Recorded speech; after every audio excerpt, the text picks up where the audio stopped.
Ok, el artículo se titula Determinantes de la diversidad genética, Ujú. es de Hans Pellegrin y Nicolás Galtier. Y mi nombre es Viviana Andrade. Bueno, entonces, ay, ¿por qué no pasa? Bueno, entonces para comenzar, eh, pues digamos que antes de que la variación genética o la diversidad genética pudiera ser medida o de que se tuviera conocimiento de ella, pues la variación morfológica apreciable en todos los organismos era considerada como una imperfección o un desvío del canon que cada organismo tenía, ¿no? Como de ese ideal de corporalidad que imprimían en la antigua Grecia, por ejemplo. Ujú. Sin embargo, después pues llega Darwin con su teoría de la evolución por selección natural, en la que postula que esa variación es el insumo sobre el que la selección actúa y que permite la persistencia y la evolución de los organismos. Y bueno, después vienen todos estos experimentos que hace Mendel, donde él postula que la herencia no es una mezcla entre las características que tienen los parentales, sino que se da a partir de, digamos, de características que son como particuladas, ¿no? Que es una herencia a partir de ciertas partículas que son las que transmiten los caracteres a los descendientes. Luego entonces vienen los aportes de la genética de poblaciones que hacen Fisher, Haldane y Wright, que en conjunto con estas teorías de Darwin y con los experimentos de Mendel, confluyen en lo que se conoce como la síntesis moderna. Entonces, ya digamos, en este conjunto, en este acervo de conocimientos, hay una discusión acerca de cómo está distribuida la diversidad genética, si hay más homocigotos, digamos, si la diversidad genética está determinada más por homocigotos o lo que prevalece son los heterocigotos, y hay, digamos, dos escuelas que discuten eso, ¿no? Y si hay altos niveles de diversidad genética o bajos. Digamos que hasta ahora a lo que más se apega o lo más ajustado es esta escuela del balance, donde es la heterocigosis lo que predomina en la naturaleza y unos niveles de diversidad genética alta. Entonces, bueno, A la ver, diversidad... te regresas un segundito rapidísimo. Entonces, nada más acuérdense, la escuela balance, la escuela balanceadora, etcétera. La idea es que las poblaciones tenían mucha variación genética por el modelo este de selección de un locus dos alelos, en el cual si hay ventaja de los heterócigos, esto se mantiene la variación genética, y a esa selección a veces le llamaban balanceadora. Ok, es nada más para que se acuerden. Okay. Entonces, pues la idea es que iba a haber mucha variación, pero la esencia de esas ideas era que era mantenida por selección natural. Entonces, sí estaban bien en una cosa, pero estaban mal en otra cosa, aparentemente. Perdón. Okay. Bueno, entonces, la diversidad genética en últimas, pues digamos, está soportada en la naturaleza variable de los genes y de los genomas. Esta naturaleza variable, digamos, es lo que permite que haya una persistencia de las especies ante ambientes cambiantes, que está soportada en las historias de vida, en las fluctuaciones que los tamaños poblacionales efectivos han tenido a lo largo del tiempo, está soportada en los sistemas de apareamiento que vienen, digamos, a determinar los grados de consanguinidad, eh, de endogamia de las poblaciones. Y también dentro de los genomas, digamos, los genomas también tienen su naturaleza variable. Hay unos porcentajes especie específicos de la variación alélica que hay dentro de los genomas. Y esto en su conjunto, digamos, constituyen lo que vamos a tratar como determinantes de la variación genética, que se van a analizar en estos dos niveles, digamos, a nivel de la variación entre especies y la variación dentro de los genomas. Entonces, el primer determinante va a ser que son los rasgos de la historia de vida de las poblaciones biológicas y no la historia misma de esas poblaciones la que determina o la que permite determinar la diversidad genética. Entonces, si bien, digamos, esa historia, la historia de las poblaciones, digamos, cómo ha fluctuado demográficamente el tamaño efectivo de la población, si ha habido migraciones, o si esas poblaciones han enfrentado cuellos de botella, efectos fundadores, obviamente van a reflejarse en el nivel de diversidad genética que tienen, pero digamos que no son suficientes como para ser predictores, digamos, de esa diversidad genética, ¿no? Entonces, en un estudio donde se consideraron muchísimas familias taxonómicas, se dieron cuenta que sí había un efecto, digamos, un efecto que podríamos decir de taxonómico, o un efecto de las filogenias que se consideraban allí, en las que los organismos que tenían una estrategia reproductiva, digamos, con camadas más grandes y cuyos tamaños corporales eran más pequeños, tienen más una diversidad genética mayor que aquellos animales que tienen una estrategia reproductiva donde sus camadas son pequeñas y el tamaño corporal es mayor, ¿no? Entonces, esto, digamos, puede tener algún sentido si se considera que para que un animal tenga una camada grande, con muchos individuos, pues debe haber muchos eventos meióticos, en los que por intercruzamiento de cromosomas homólogos puede haber transmisión de alelos distintos y obviamente si hay más individuos hay también más oportunidad a que se den mutaciones que se vayan acumulando y con esto la diversidad genética de esas poblaciones crezca. Entonces, digamos, a pesar de que hay un peso grandísimo de estos rasgos de las historias de vida de las poblaciones,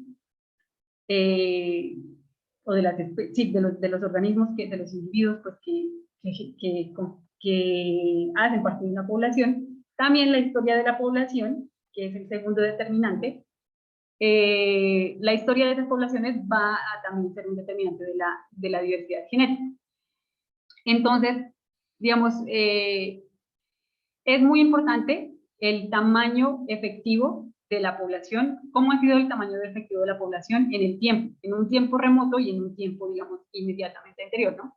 El tamaño efectivo de las poblaciones es una medida del desempeño de una población real frente a lo que sería una población ideal, y, digamos, va a estar determinada por la proporción de sexos, el éxito reproductivo, es decir, que efectivamente los organismos, los descendientes se recluten o se incorporen a esa población, y la fluctuación que esos tamaños poblacionales van a tener, ¿no?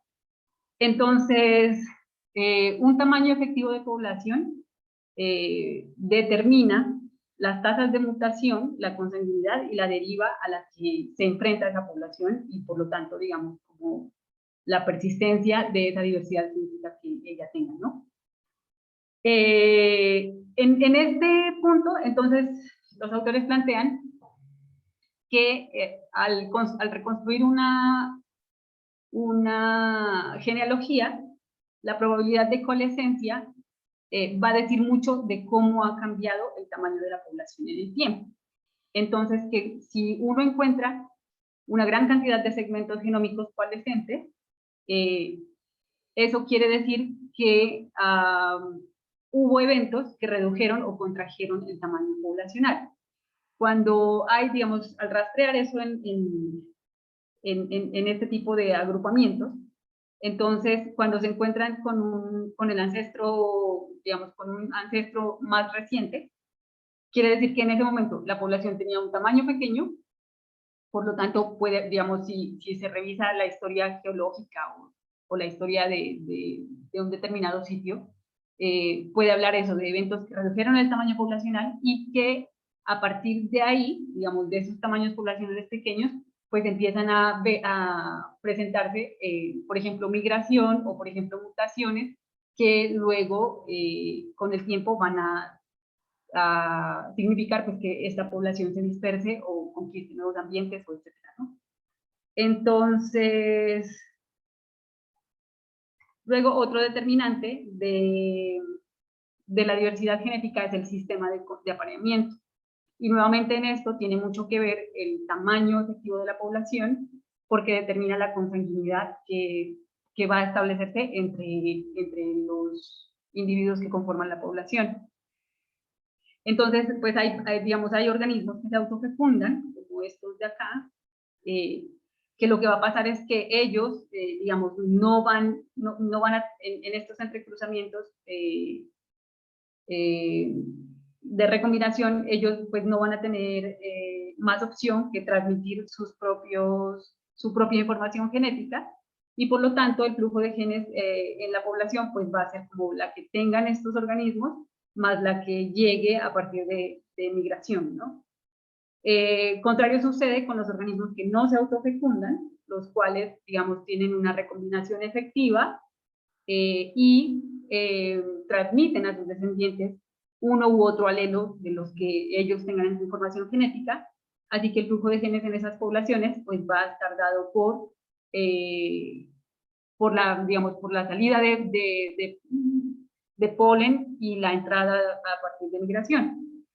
Entonces eso quiere decir que estos organismos que se autofecundan, pues en últimas van a tener unas heterocigosis reducidas, mientras que estos que no se autofecundan o que, digamos, tienen recombinación, van a tener una mayor diversidad genética gracias a esta recombinación. Y un caso particular es el de los organismos con reproducción asexual, en los cuales la diversidad genética se mantiene o aumenta en algunos casos.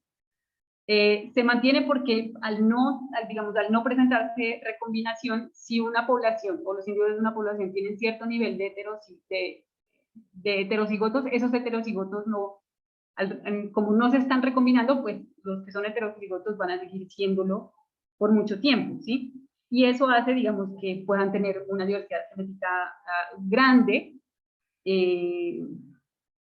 porque además, digamos que ellos también se libran de enfrentarse a una selección estabilizadora para cierto rasgo, ¿no? Entonces, digamos, como que las frecuencias de alelos extremos, pues van a permanecer en el tiempo, y sin embargo, el problema aquí es que, digamos, se mantienen estos niveles de diversidad, pero no hay variantes que estén ingresando a la población. Entonces, ante un efecto catastrófico o de un cambio ambiental muy grande, pues estos organismos en últimas tampoco tienen unos tamaños efectivos de población que puedan hacer frente digamos, a estos cambios ambientales, ¿no?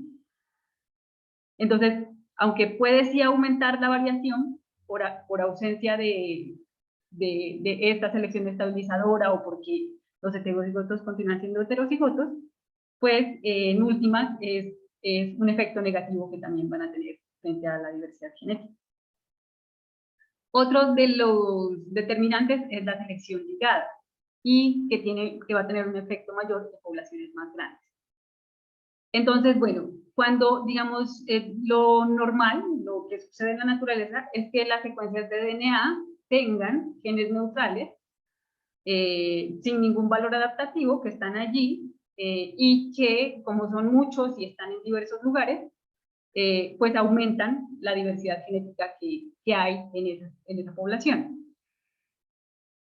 Sin embargo, digamos, si aparece una mutación que es beneficiosa, o que tiene valor adaptativo, lo que va a suceder es que digamos, tanto esta mutación como el haplotipo que la contiene, es decir, como todo este segmento, pues va a empezar a ser seleccionado de forma positiva y es el que después de varias generaciones pues va digamos, a ser el más frecuente en la población, ¿no? Entonces, digamos, esta ventaja selectiva es muy fuerte. La fijación de esto depende de dos cosas, de la ventaja selectiva y del tamaño poblacional. En poblaciones grandes, una ventaja selectiva pues es fuerte y digamos que se selecciona, Y lo que va a suceder es que después de muchas generaciones, estos genes neutrales, pues ya no van a estar en la población. De modo que esta selección ligada, digamos, va a hacer que la diversidad genética de la población se reduzca. Y bueno, estos eran los determinantes genéticos asociados entre especies.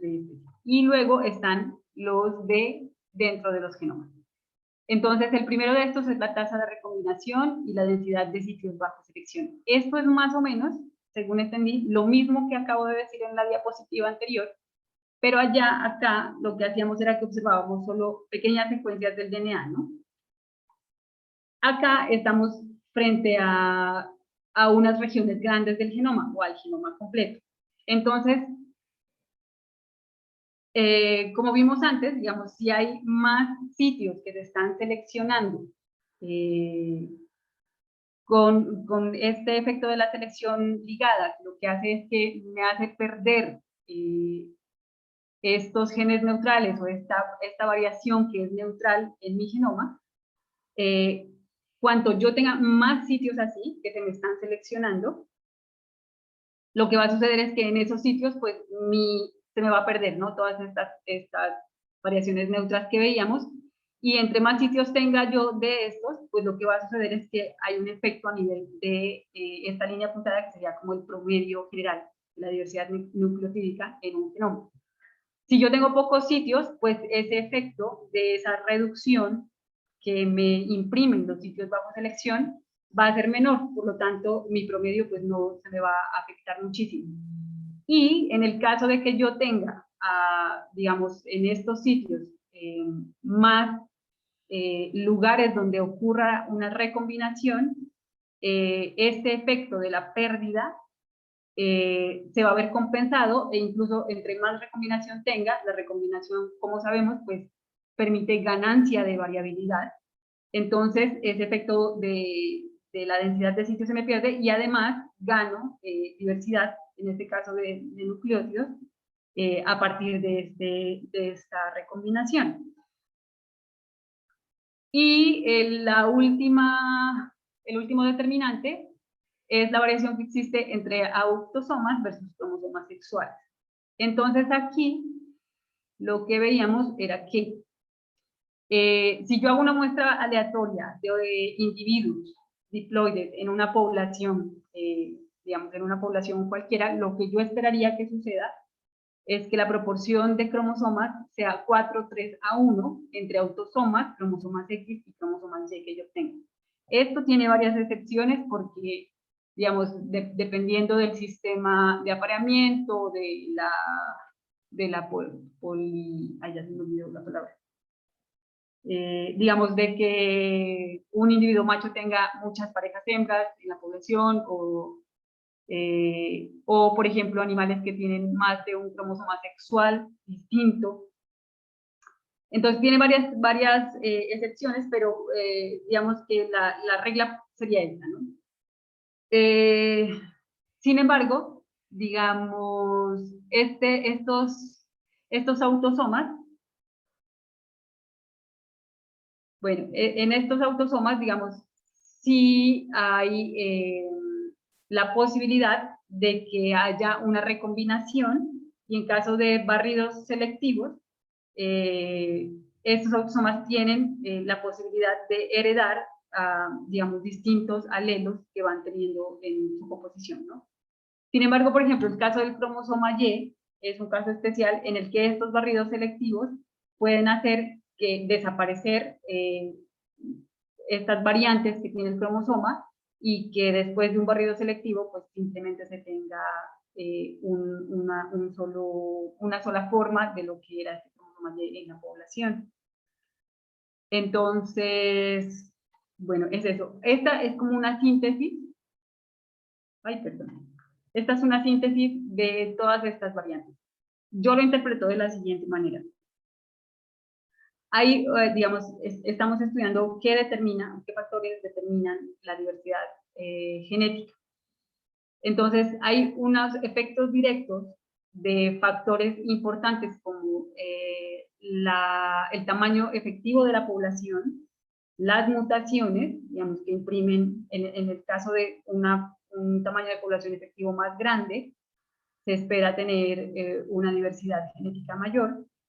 De la selección ligada, que veíamos que me reduce mi variabilidad o mis haplotipos, o mis haplotipos que tienen, digamos, esta diversidad neutra, o la mutación que me introduce variabilidad a partir de ese cambio que tienen las secuencias de DNA.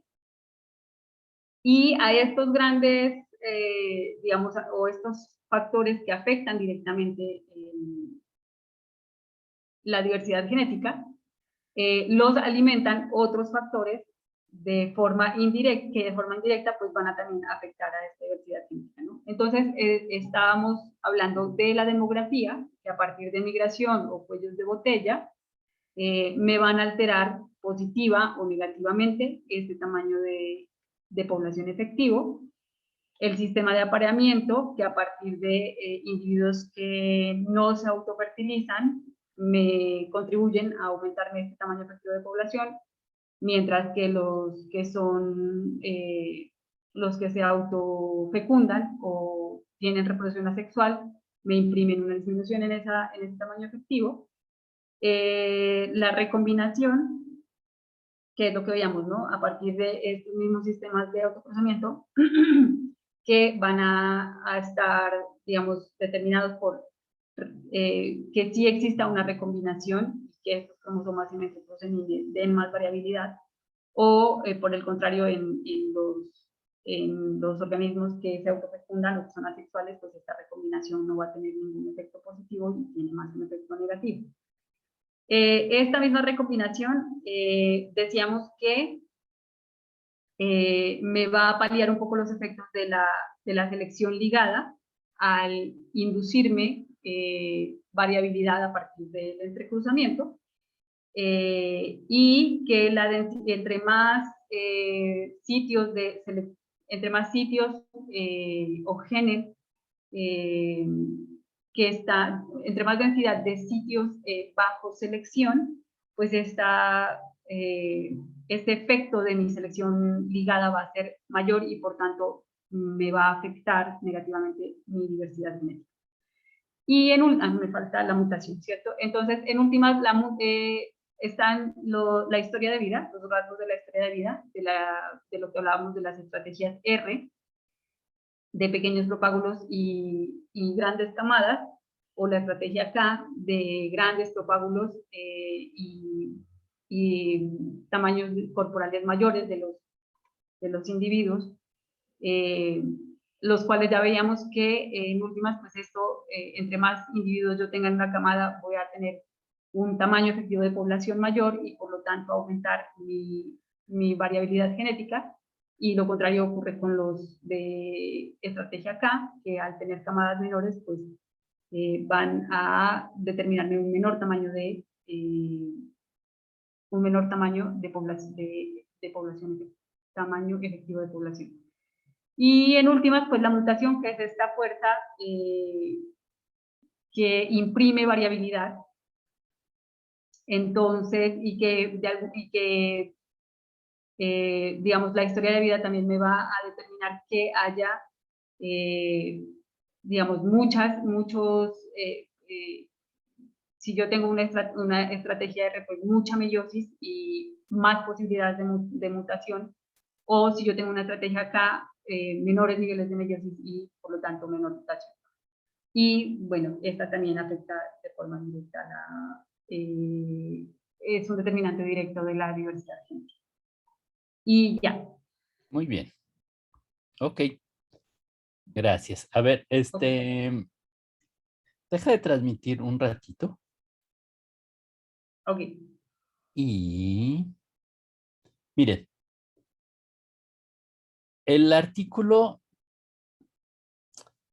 me parece interesante por varias razones, pero una de las más importantes creo que te la saltaste, que es la paradoja de Lewontin. Ah, bueno, esa Pero la no iba a te decir preocupes, antes de déjame. empezar con lo de los rasgos de historia de vida.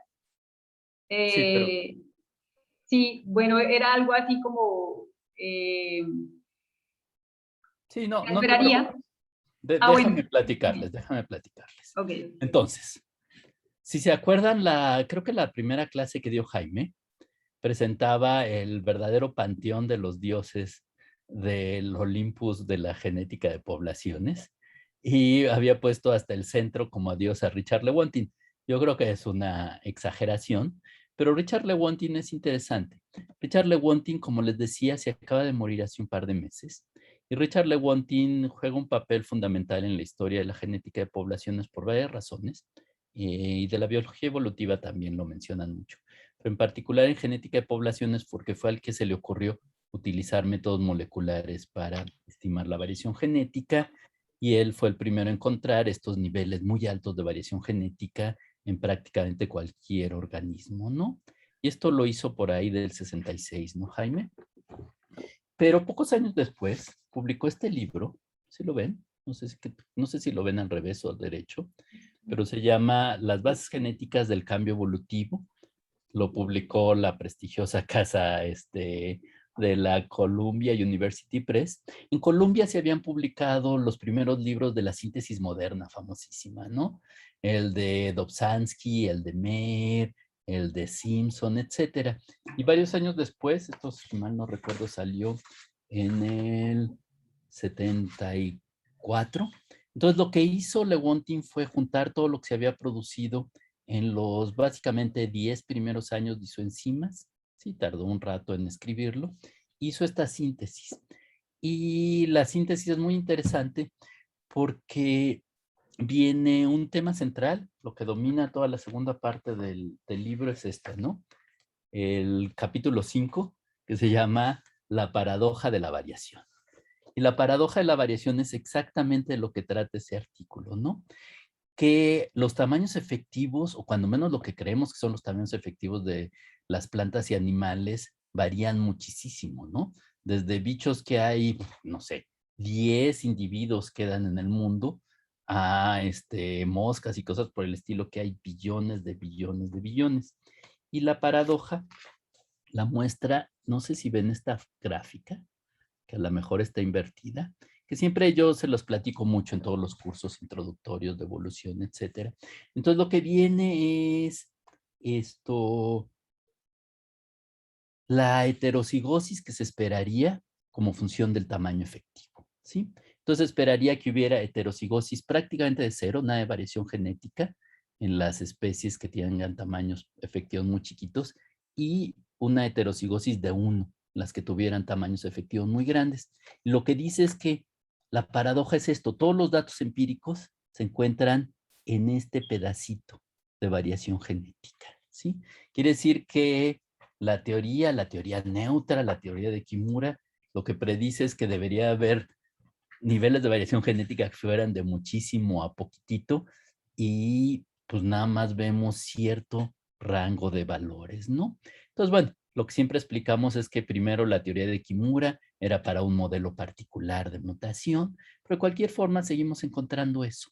Entonces, la idea es que todavía no sabemos bien todos estos factores de la historia de vida y de los modelos para explicar la variación, ¿no? Entonces, ese es el corazón de la paradoja. Creo que es una idea interesante.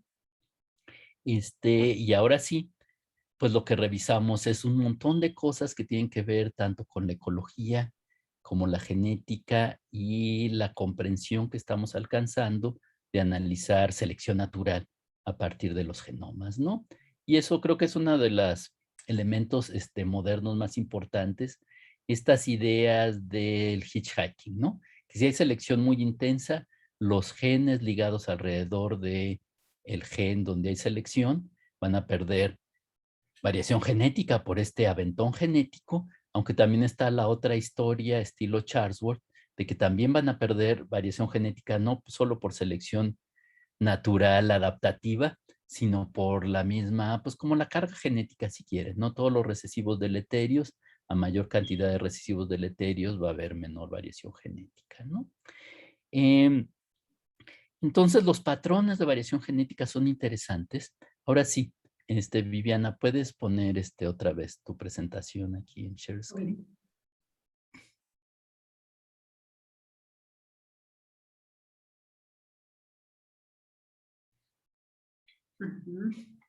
A ver, regrésate a la figura magna, a la de los bichitos y todo. A la primera. Sí, esa es como la figura. Entonces, hay muchas versiones de la figura, y la figura sin los colorcitos es algo que se sabe desde hace mucho tiempo, ¿no? Que bichos más fecundos pueden tener, bueno, según el tamaño del propágulo, hay esta correlación, ¿no? Que son las cosas que veían los que hacían estas regresiones clásicas de, pues sí, el tamaño de la población, el tamaño de los bichos, etcétera.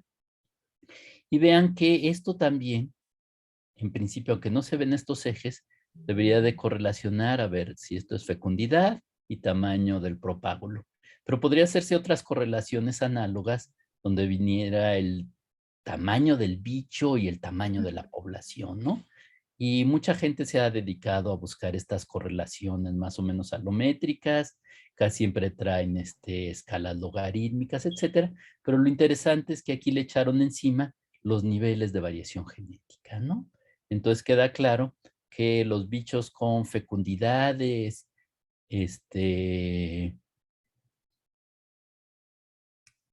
¿cómo diría? Sí, fecundidades muy bajas, donde los hijos son muy grandes, tienen poca variación genética, y esto también en principio debería correlacionar, y a veces también les enseño en los cursos introductorios estas gráficas, ¿no? El tamaño efectivo y los niveles de variación sí correlacionan, pero no correlacionan exactamente igual como las predicciones de Kimura, ¿no?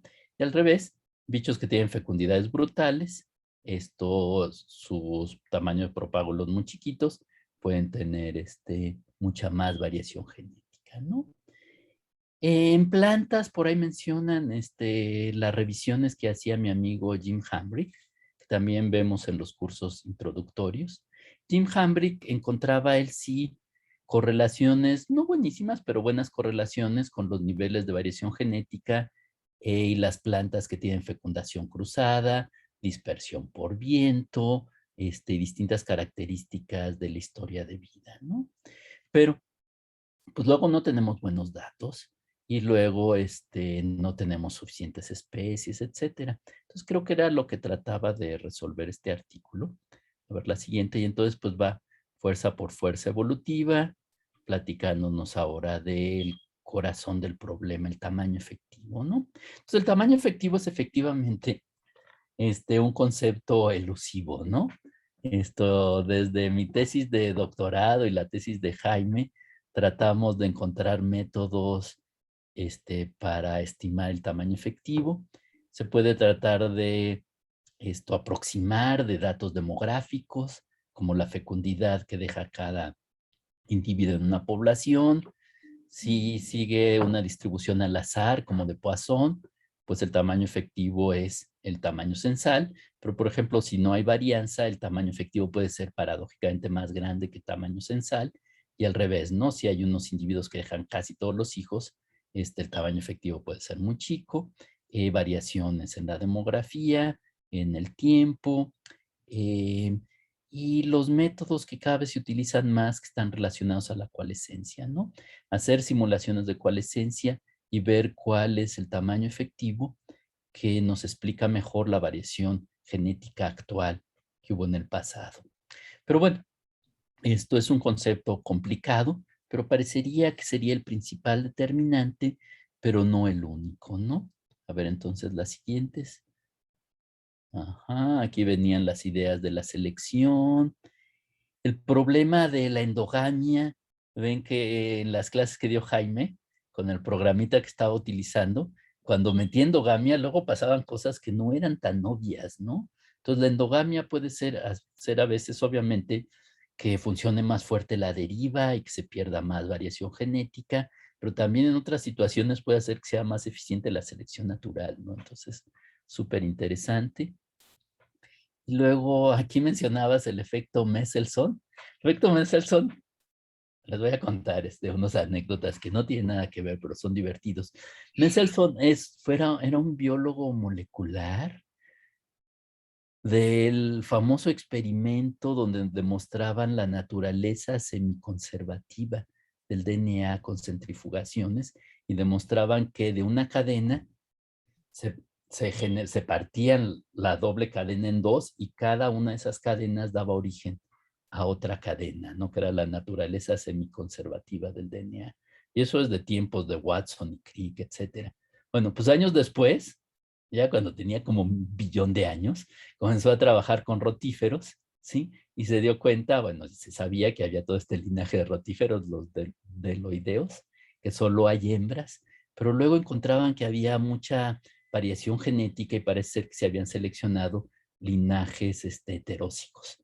Entonces, bueno, esto en realidad ya lo sabían desde hacía mucho tiempo los botánicos, ¿no? Que luego hay linajes asexuales de plantas que se propagan asexualmente, ¿sí? Y en estas, pues si la planta que comenzó a propagarse asexualmente era heteróziga, todos sus hijos pues van a seguir siendo igual de heterózigos si se producen las semillas por estos tipos de apomixis, donde nada más se clona el genotipo.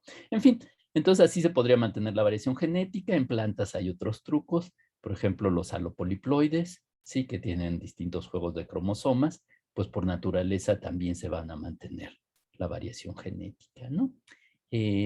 La siguiente.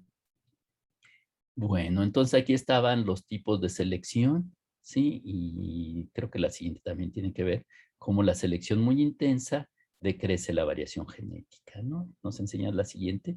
Entonces, los datos de genómica de poblaciones están siendo muy útiles para encontrar estos patrones, ¿no? Lugares a lo largo del cromosoma donde se encuentra menor variación genética, ¿sí? Y tratar de utilizar estos métodos, por ejemplo, para encontrar los blancos de la selección, que a veces yo llamo pues las joyas, ¿no? Los diamantes perdidos entre toda la variación genética, ¿no? La siguiente. Y bueno, pues también estas relaciones entre los tamaños efectivos, y cuánta variación debería encontrarse en comparación de los genes que están en los autosomas, los genes que están en los cromosomas X y los genes que están en los cromosomas Y, en bichos que tengan determinación sexual como nosotros, ¿no? Que luego los datos son complicados y los análisis son complicados, como tal vez se acuerden los que llevaron genética de poblaciones conmigo. En el GEDRIC vienen tablas súper interesantes al respecto, si quieren checar esto. La siguiente. Y pues este es el modelo general, ¿no? Entonces está interesante porque ven que como que en azul está lo que nos interesa, luego en naranja la selección, que es lo más importante, luego los otros procesos importantes, que serían la mutación y el tamaño efectivo, ¿no? Y luego, como que sería como en gris, las cosas que no afectan directamente la variación genética, sino que afectan alguno de los procesos que afecta directamente la variación genética, ¿no?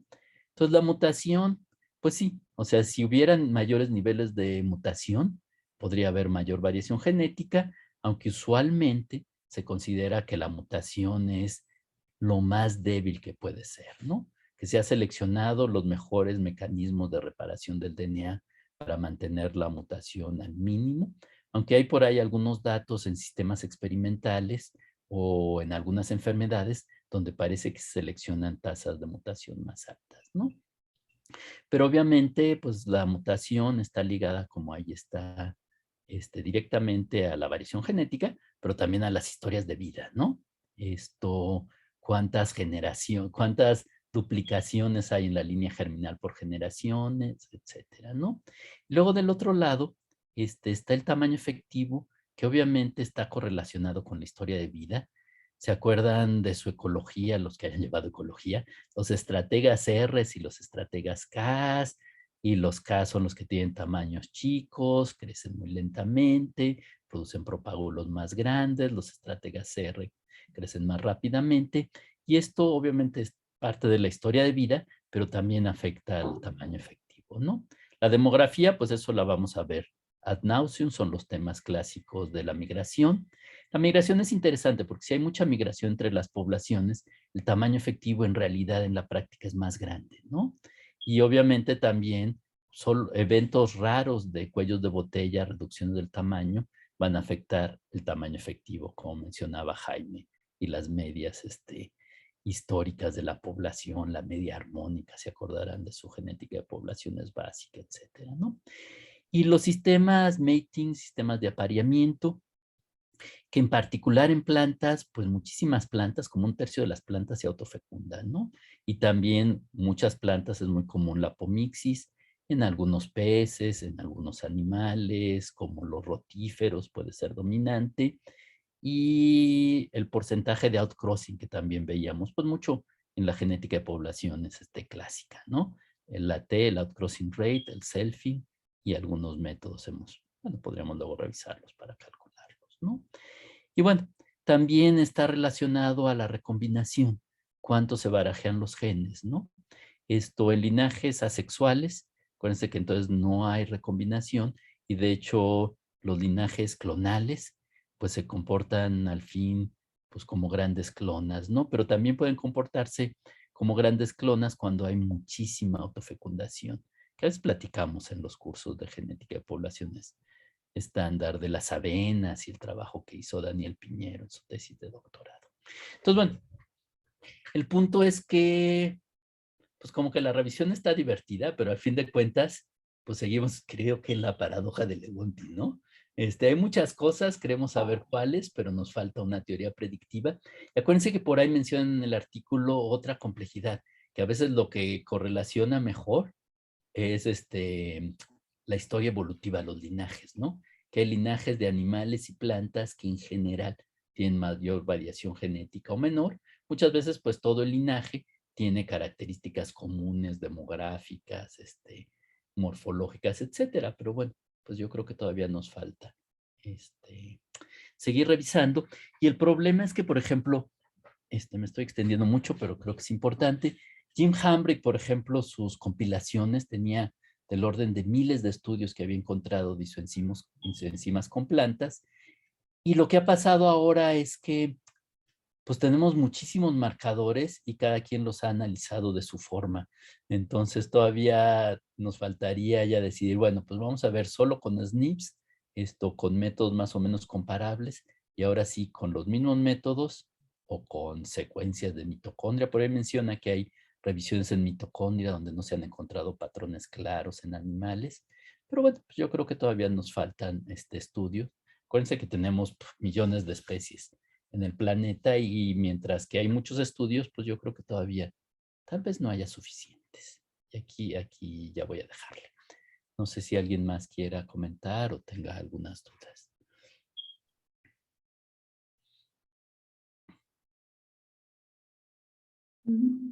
Silencio. Silencio. Todos están aterrados. Ya, doctor. Jaime, dinos algo.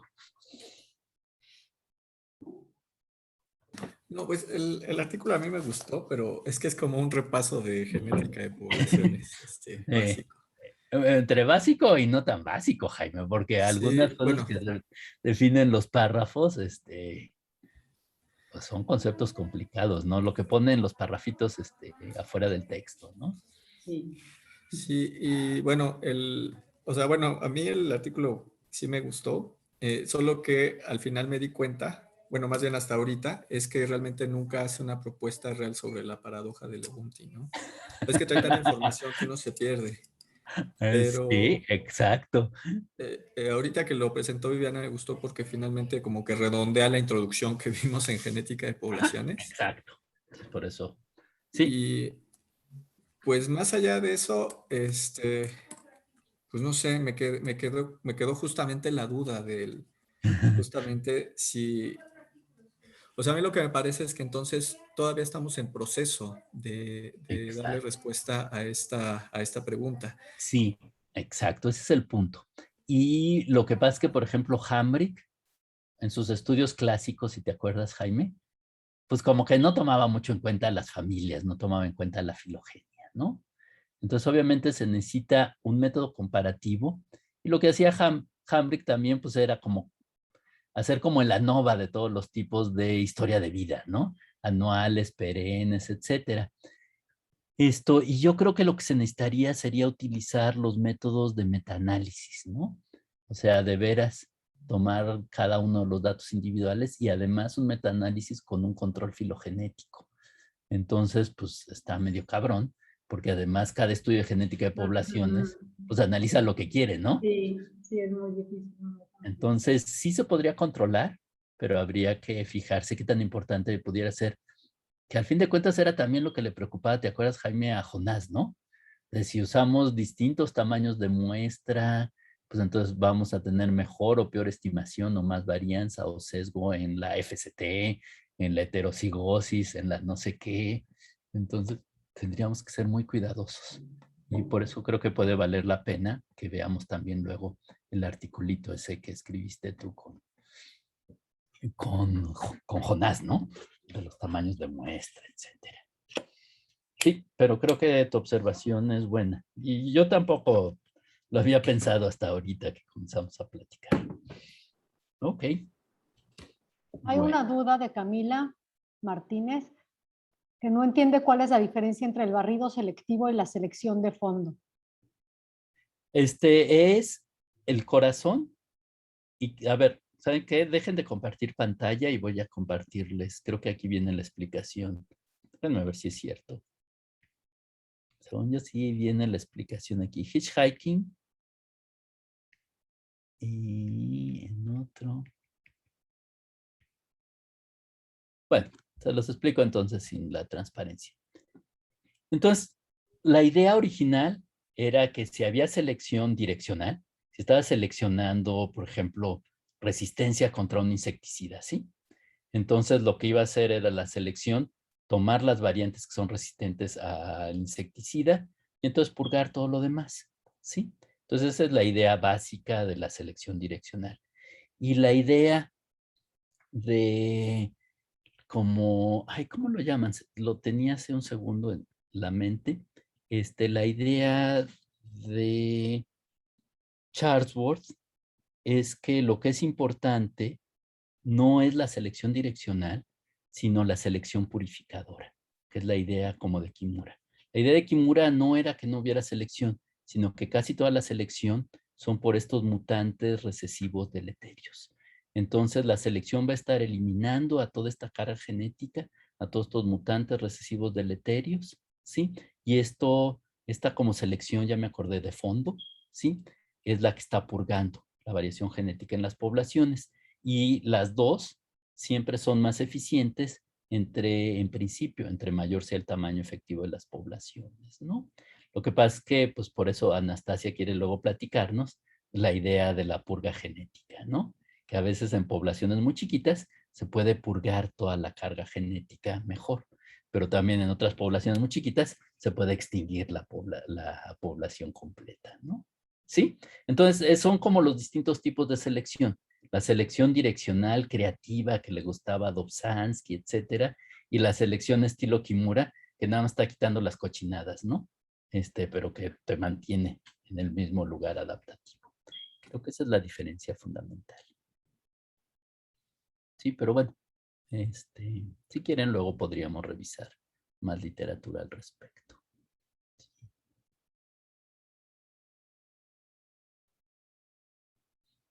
Ok, ¿más preguntas?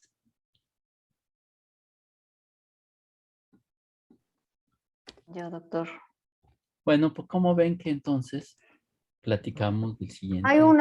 Alguien tiene una pregunta. ¿Quién habló? ¿Liz? ¿Sí me escuchan? Sí. Ah, ya. Nada más, bueno, ya lo mencionó usted un poco del concepto de tamaño efectivo de población, que es muy elusivo, pero a mí la definición que ellos dan, pues como que me sorprendió, como que no me esperaba. Es muy y de hecho no sé si le entiendo así por completo, porque ellos ni siquiera mencionan los individuos reproductivos, ¿no? Ellos... Sí, no. En esencia, el tamaño efectivo, deja que te explique. El corazón del tamaño efectivo es que podemos definir a las poblaciones teóricas ¿sí? Entonces, una población teóricamente es un conjunto de individuos que no operan ninguna fuerza evolutiva, que es diploide, los apareamientos suceden al azar, etcétera, ¿no? Entonces, en esta población ideal, la población ideal en Hardy-Weinberg, a lo mejor algunos se acuerdan, el tamaño es infinito. Entonces, para que introducir la deriva génica, lo que tenemos es un tamaño finito. Entonces, todos los otros supuestos de la población ideal se mantienen y es nada más tamaño finito. Entonces, en esta población de tamaño finito, en las simulaciones, como que les enseñó Jaime, pues lo que se podría hacer es cómo se va perdiendo la variación genética, ¿sí?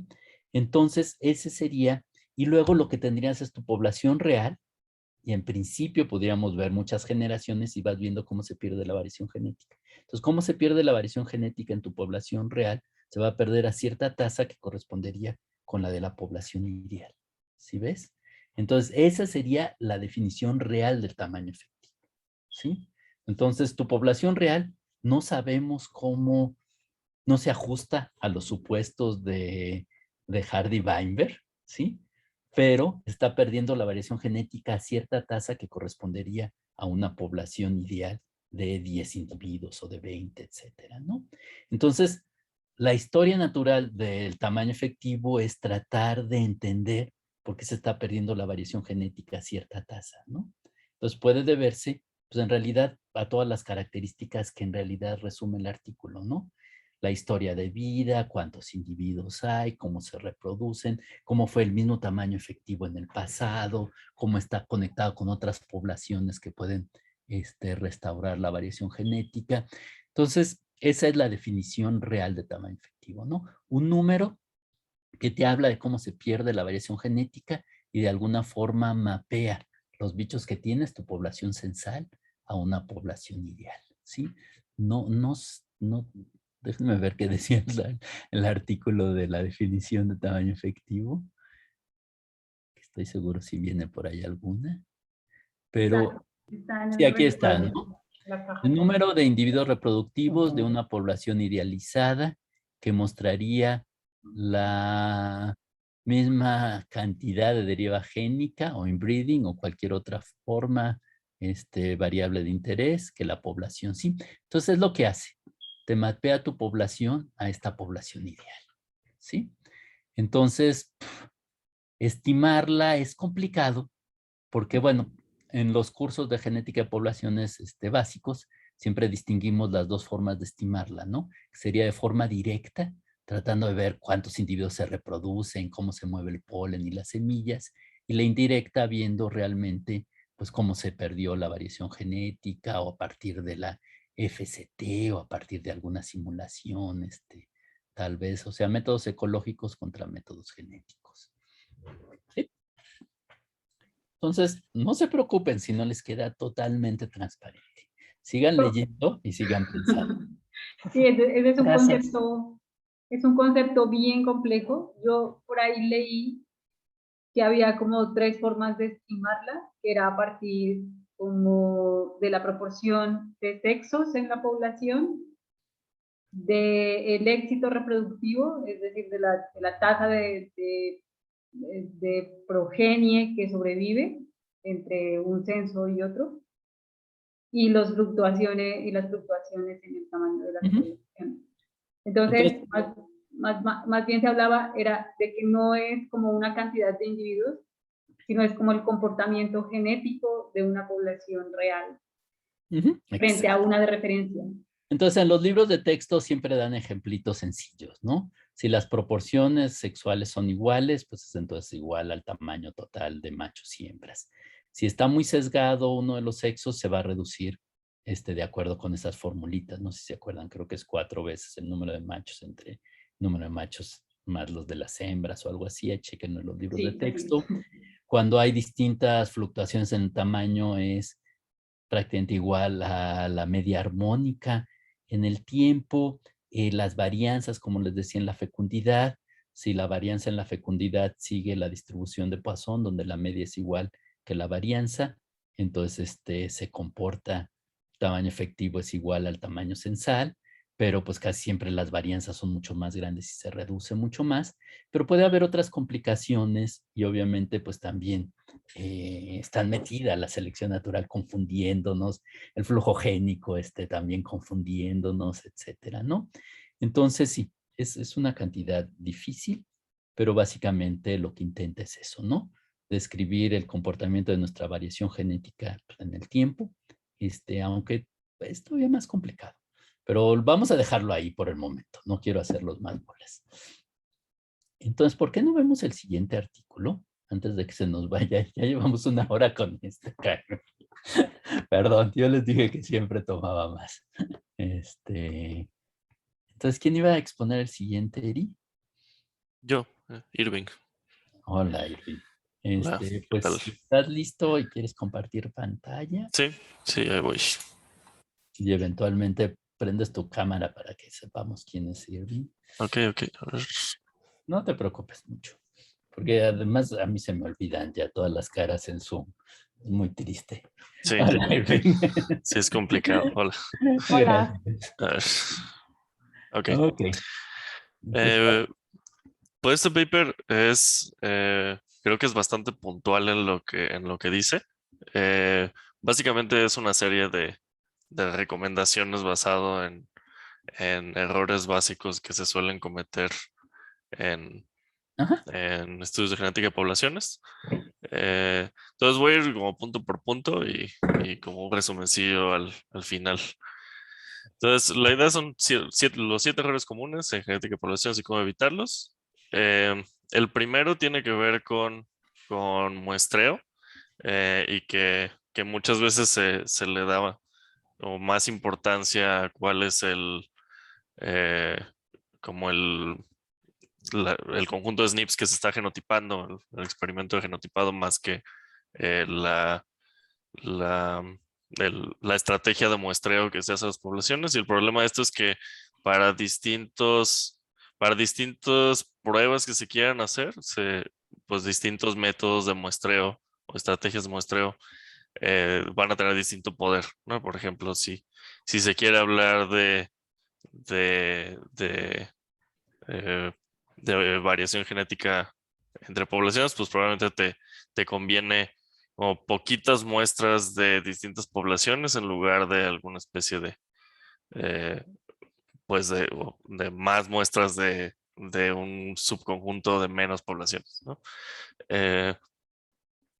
Entonces, el tema con esto, pues, bueno, más bien la forma de solucionarlo es que antes de muestrear o de elegir cuáles individuos vas a genotipar, deberías pensar en qué pruebas vas a realizar, ¿no? Y esto para estar consciente del poder de las pruebas estadísticas que vas a hacer con tu estrategia, ¿no? El segundo punto a ver, es... Sí, perdón. o sea, ¿cómo prefieres? Porque podemos ir discutiendo cada punto, Ujú. que yo creo que sería más divertido. Ok. Pero no Sí, sí. quiero confundirte mucho. No, Pero mira, no, está de bien. este primer punto, sí y no, ¿no? Porque yo creo que es muy importante tener claro las limitaciones de tu método de genotipificar, pero también es muy importante el muestreo. Yo creo que las dos cosas son importantes, porque luego hay marcadores, como mencionábamos el otro día, ¿no?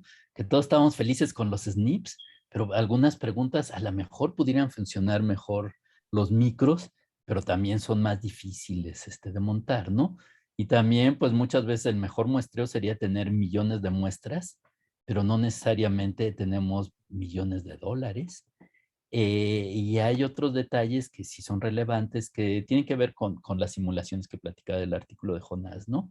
¿Qué es más importante, tener muchas poblaciones o muchos individuos? Pues lo ideal sería muchas poblaciones, muchos individuos, y además, pues sí, los genomas completos, ¿no? Pero por un lado, pues luego tienes tantos marcadores que ni sabes cómo analizarlos. Y luego, pues a veces puedes optimizar, como lo que encuentra Jonás, que para muchos análisis, bueno, Jaime, puede ser útil tener menos individuos por poblaciones, pero muchas poblaciones, ¿no? Eh, y algunas otras características, ¿no? Entonces está chistoso esta crítica, porque, bueno, para mí está chistosa, porque en realidad lo que dice es que los que dijeron una tontería, son Tiffin y Rosy Barra, que resulta que son muy buenos amigos míos, y yo creo que su artículo es bastante bueno. Pues creo que, o sea, ahí creo que el tema es esta parte de comunes, ¿no? Que, o sea, ahí es medio, o sea, depende de quién lo esté analizando, que es común, ¿no? A lo mejor como, en su círculo, sí Ujú. es más común que se concentren más en el genotipado, ¿no? Y que se Ajá. preocupen de optimizar esa parte, y casi no ponen atención al muestreo, ¿no? O sea, Sí. creo que ahí el tema es común, ¿no? La palabra Sí, común. yo creo que depende en realidad, como diría Jaime, de la pregunta, ¿no? ¿Qué queremos saber de nuestros datos? Porque a lo mejor puede ser suficiente un muestreo sobre un transecto, etcétera, para encontrar algo de diferenciación, aunque igual sobre ese transecto pues pueden cambiar al mismo tiempo, ya saben, elevación, suelo, temperatura, precipitación, vegetación.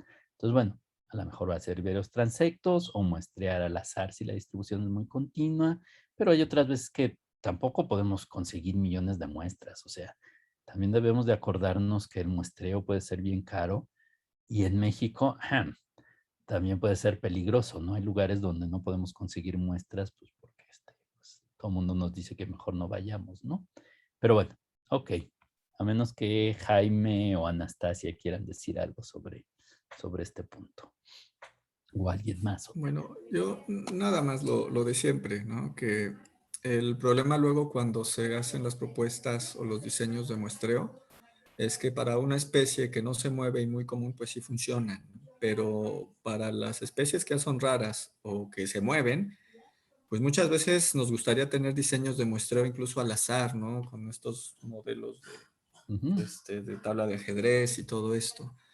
Entonces, más allá de rompernos la cabeza tratando de hacer los muestreos, muchas veces terminamos muestrando lo que podemos. Pero creo que aquí la lección importante es que tengamos entonces en cuenta las limitaciones y los alcances del muestreo que nosotros logramos, porque desgraciadamente es así, ¿no? A veces muestramos lo que podemos. Entonces aquí no tanto preocuparnos por decir, no, es que debería de haber tenido 30 por población y entonces ya no sirven mis datos.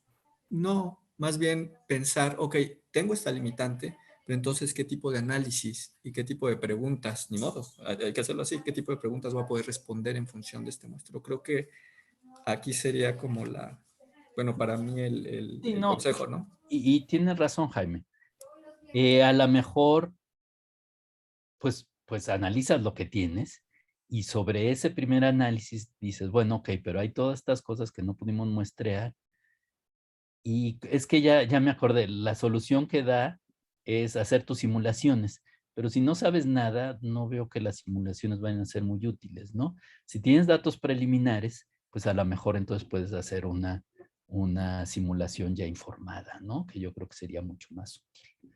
Entonces, sí puede ser importante, pero yo no creo que sea tan grave darle importancia al genotipado, sino pues a las dos cosas al mismo tiempo y depende de tu pregunta inicial y a lo mejor el muestreo que consigas, pues a lo mejor no es el definitivo, pero te puede ayudar a definir un mejor muestreo y mejores preguntas, ¿no? Entonces tampoco deprimirse mucho si es subóptimo.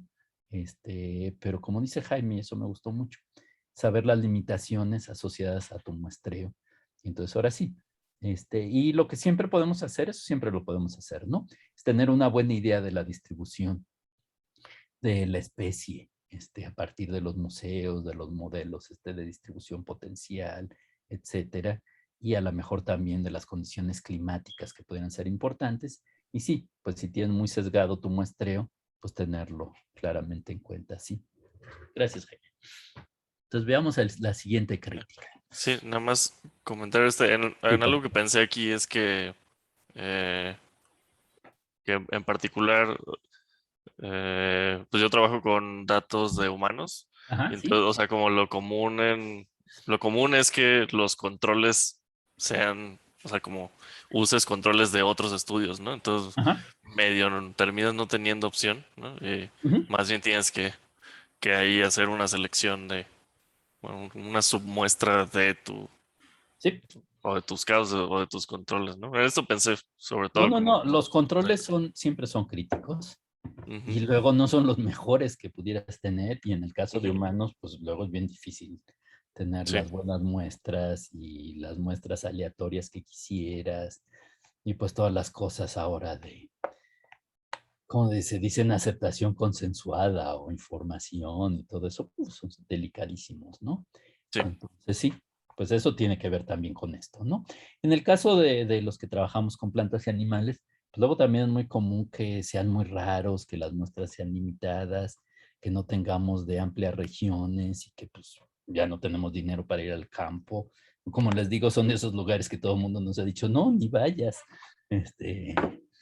En fin. Ujú, muy bien. Ok. Eh, ok, la otra que comenta Sí, ahora sí es sobre genotipación. ese ya es Eh, dentro de la genotipificación. sí, bueno, puse esta imagen así genérica Ajá, de un experimento estándar y lo que comenta es que pues en la mayoría de los campos de estudio, cuando haces alguna especie de experimento, te requieren que explícitamente expliques la aleatorización dentro del experimento. Y muchas veces, o sea, lo que dice es que en la literatura de genética de poblaciones no se hace explícito cómo se aleatorizó dentro ujú, de la genotipación, ¿no? Las placas o ujú, sí, las sí, sí. columnas y los... Ujú, Entonces, pues aquí lo que dice es que pues aleatorices y si sí aleatorizas, pues lo dices, ¿no? Entonces, muchas veces se aleatoriza, pero no se pone explícitamente en la documentación o bueno, en el artículo. Eh, entonces, bueno, ese creo que es bastante directo, ¿no? Eh, sí, y les quiero comentar la historia de mi alumna Karen, este, pero no es nada malo. Es que ahorita Karen me dice, no, es que ya me quedé muy preocupada de esto de la aleatorización y quiero en la placa que voy a mandar a secuenciar meter otros individuos y mandarlos de poquitos a poquitos, etcétera. Yo le decía, yo creo que este problema era muy grave y Jaime, Erika, no me dejarán mentir. Cuando trabajábamos con estos métodos estilo, que dependían del PCR, como los RAPIDs y los ISSRs, que usas estos primers que amplifican regiones aleatorias. Entonces, por ejemplo, por ahí había un estudio donde habían analizado todos los murciélagos de una región de México en una corrida y todos los murciélagos de la otra región de México en otra corrida. Y le resultaba en una le salían muchísimas bandas y en las otras poquititas. Y yo decía, sí, pero es que igual el día que no le salieron bandas, hiciste mal el PCR, la máquina de PCR no funcionó, etcétera. Entonces, en eso sí era súper importante tener controles. Y bueno, pues luego cuando hacíamos esos RAPID, los ISSRs, con Richard y compañía, pues yo insistía mucho que siempre tuvieran unos bichos que funcionaran de control. En las cosas de genotipificación, yo creo que ya es menos grave porque de cualquier forma tienes las secuencias. Entonces, pues si un día casi no te salieron secuencias o hay artefactos claros, van a salir a la hora de analizar los datos. Entonces, yo creo que sí es una buena práctica tratar de meter en tus placas de genotipificación siempre algún bicho de control, pero no creo que ya sea tan absolutamente crítico como cuando hacíamos estas cosas o los mismos AFLPs, ¿no? Que un día en una placa le salían 500 bandas y al día siguiente le salían 20. Entonces, si en tu diseño habías puesto una especie en un día y la otra especie en otro día, una población en un día y la otra, pues sí les iban a salir estadísticamente diferentes por un artefacto, ¿no? Entonces, yo creo que sí es muy importante, pero yo no creo que valga la pena hacer diseños complicadísimos ahora con tener algún carril con algún bicho que utilice sistemáticamente como control. Yo creo que pudiera ser suficiente, pero igual estoy pecando de optimista, no sé. Pues tú, Jaime, que has ya corrido un montón de GBS y cosas por el estilo, RATSEX, PDSEC, etcétera, que cómo lo veas, o tú, Anastasia. Todos los ex. Ah, no, perdón, no sé, Anastasia, ¿quieres decir algo? No. Bueno, algo de- No, yo estoy de acuerdo contigo, Luis. O sea, también el problema inicial con las técnicas era justamente que había como esta caja negra, este factor misterioso que hacía que hubiera diferencias entre los resultados, ¿no?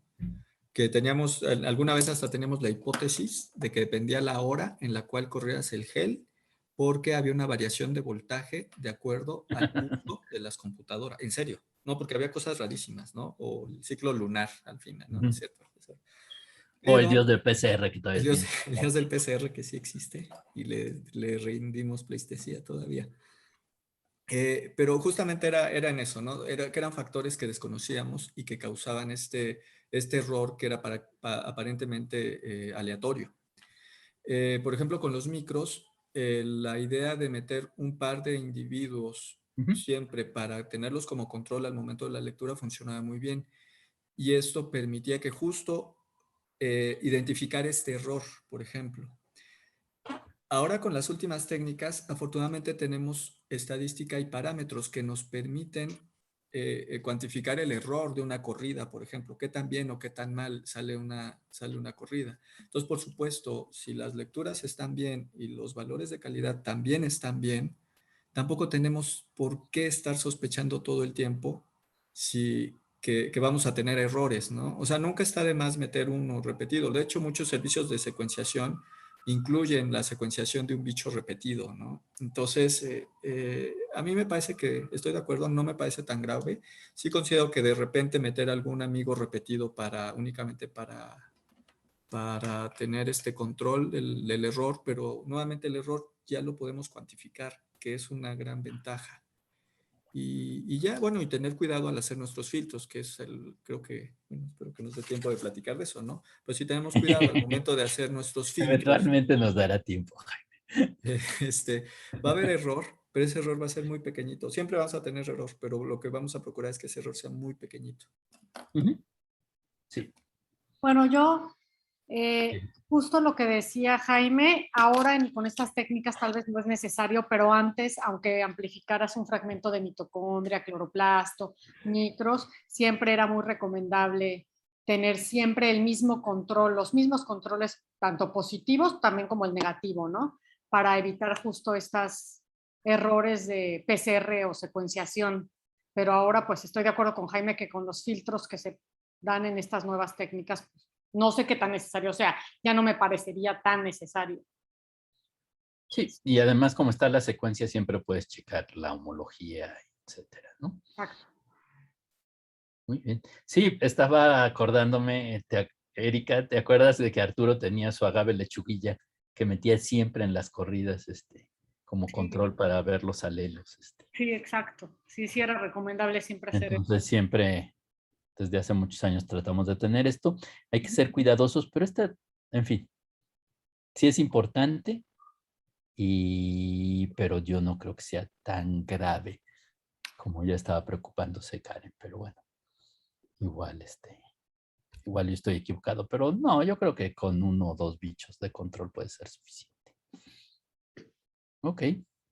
Sí, por ejemplo, en los trabajos donde se trabaja con amplecones, ahí sí lo que se hace mucha estandarización. Entonces, si tienes dos líneas de secuenciación o mediste dos muestras así diferentes, simplemente se hace estándar como una especie de rarefacción y ya, entonces para evitar que entre más secuencias obtienes, más individuos sea.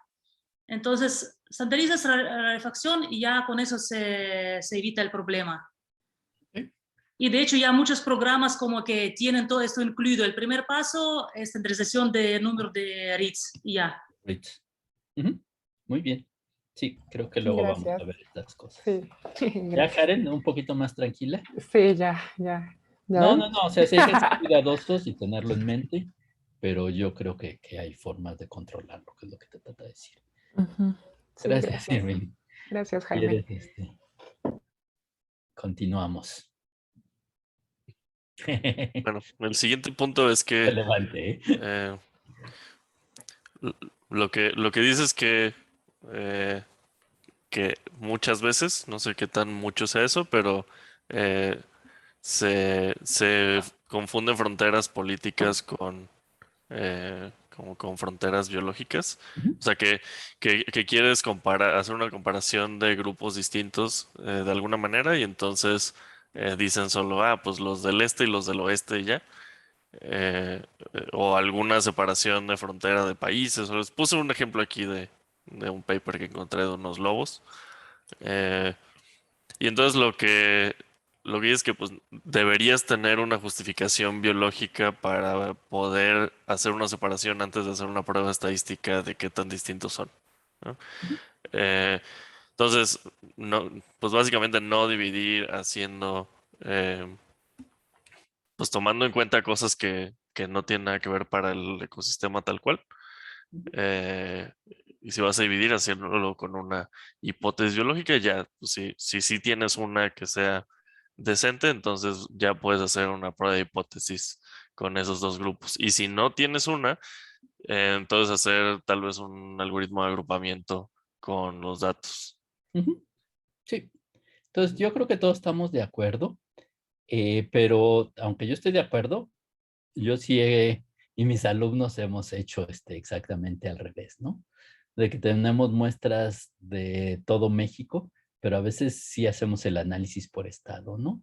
Entonces sí, estoy de acuerdo, los estados pues son totalmente arbitrarios. Acuérdense de la forma como de Jalisco, que dices, ay, güey, cómo lo inventaron. Y lo inventaron de formas complejas, porque luego hacían rebeliones y les quitaban pedazos a los estados y se los daban a otros, inventaban nuevos estados, etcétera. Pero al mismo tiempo, pues a veces puede ser más sencillo para visualizar la diferenciación geográfica. Por ejemplo, los que trabajan con animales como murciélagos, etcétera, pues luego tienen pocas muestras de una localidad, pero al final, pues ya tienen muchas muestras de un estado, por ejemplo. Entonces, ¿cómo dividir el país en distintas regiones geográficas, fisiográficas para hacer el análisis?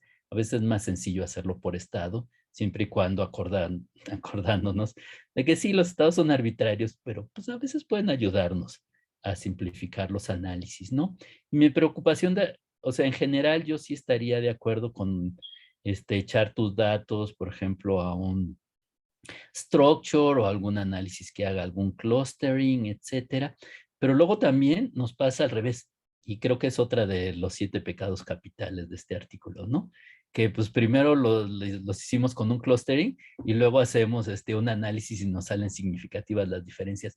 Bueno, sí, porque a priori ya las habíamos separado, ¿no? Entonces hay que tener un poquito de cuidado, cómo manejar esto, pero también a veces, sin confundirnos nosotros mismos, pues a veces podemos trabajar, por ejemplo, la Ciudad de México, los que trabajan con humanos, luego lo dividen por delegaciones, ¿no? Que es más fácil tener las muestras por el gran hospital que hay en cada delegación o un par, y pues puede haber también correlaciones socioeconómicas, por ejemplo, con las delegaciones en la Ciudad de México, pero pues también luego hay delegaciones con millones y millones de gentes y otras con poquitas, ¿no? Y también las distribuciones de las delegaciones en la Ciudad de México son luego rarísimas, si ven cualquier mapa.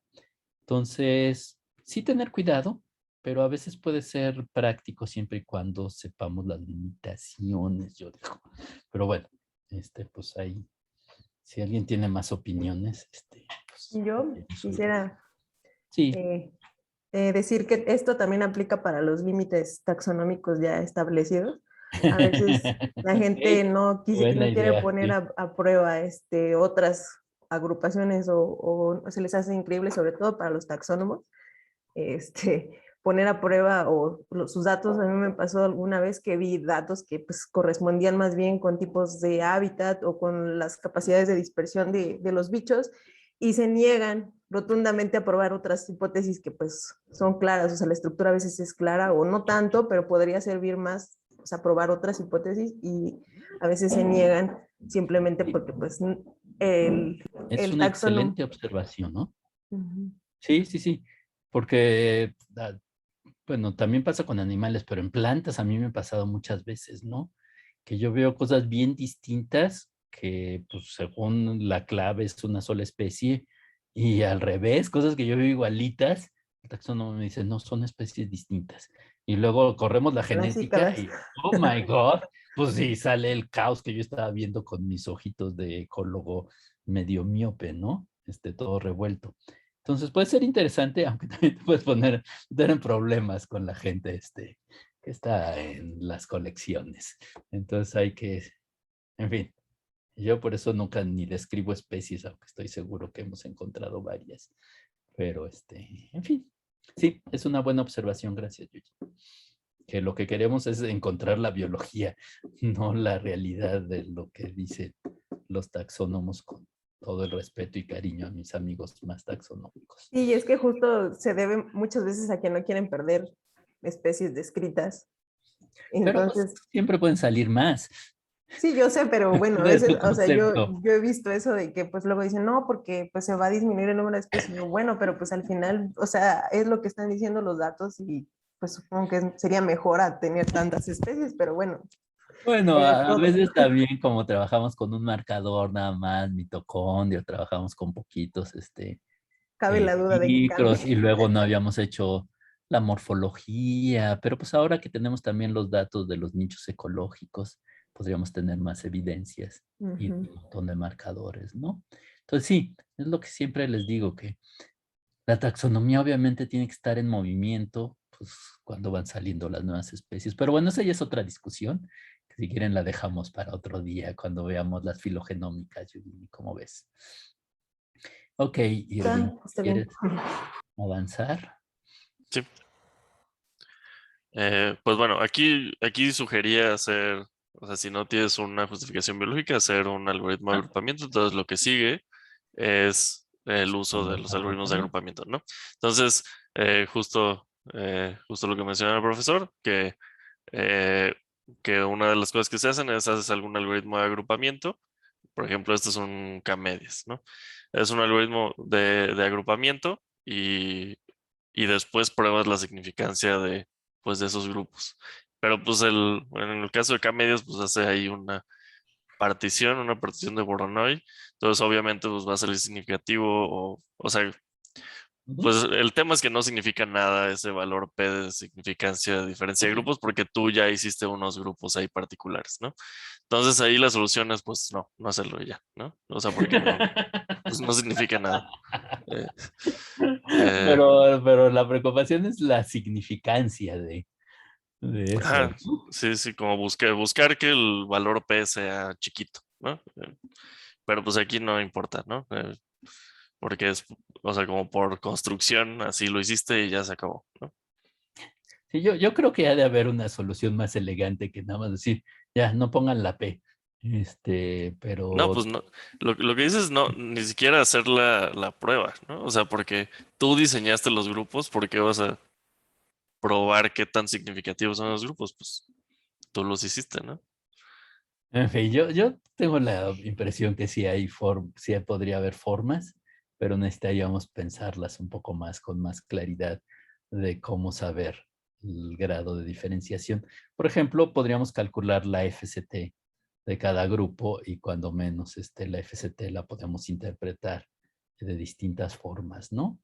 O Ah, pero calcular, puede salirse de o sea, esa es una métrica distinta, ¿no? O sea, como si haces ajá, un grupo y luego de esos grupos haces una prueba de otra cosa, ¿no? Pero ajá, no, justo no probar la significancia de los grupos directamente con de lo los que hiciste, grupos. con las variables que hiciste los grupos, ¿no? Ujú. Que está relacionada con mi preocupación de hace ratito de no caer en la circularidad, ¿no? Ajá, Entonces, exacto. cómo romper la circularidad de estos análisis, que está relacionado, creo que también con el siguiente punto, ¿no?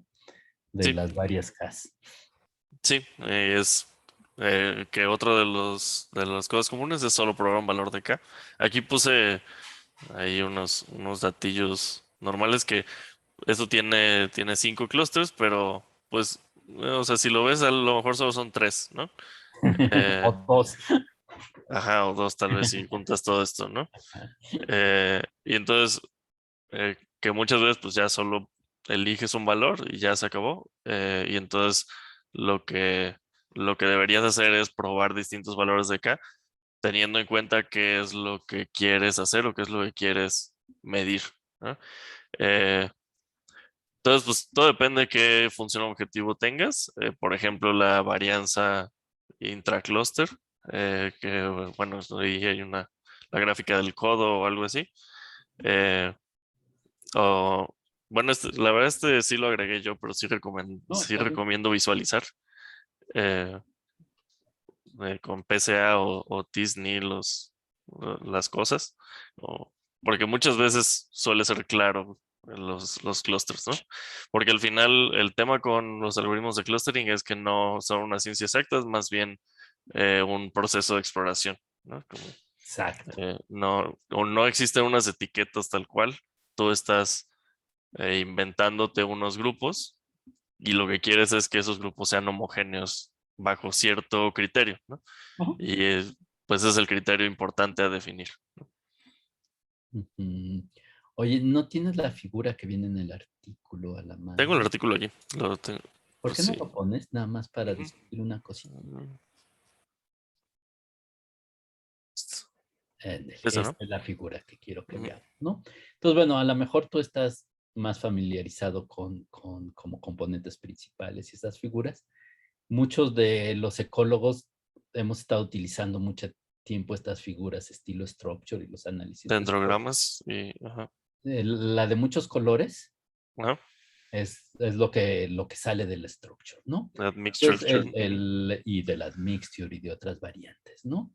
Entonces, a mí me gusta que se hagan los análisis exactamente así, ¿no? Que pongas una K de 2, una K de 3, una K de 4, o las que sean relevantes para tus datos, ¿no? Por ahí está el famoso test de ébano y el otro de delta no sé qué. Si te mueves un poquitito hacia arriba, por aquí los mencionan. Sí, ahí está. La delta K de ébano y el logaritmo P de Pritchard. Entonces hay gente que me jura, no, es que el óptimo según ébano es tal y solo quiero analizar este. Sí, pero el mismo Pritchard nos platicaba, ¿te acuerdas, Jaime? De que como que no le creían mucho a sus propias pruebas, ¿no? Yo creo que lo más enriquecedor es visualizarlos como hizo aquí y a lo mejor ahora sí, si nos enseñas un poquito más. Este está interesante porque estoy pensando casi en voz alta, pero para este clustering podríamos también tener, por ejemplo, valores de Bootstrap.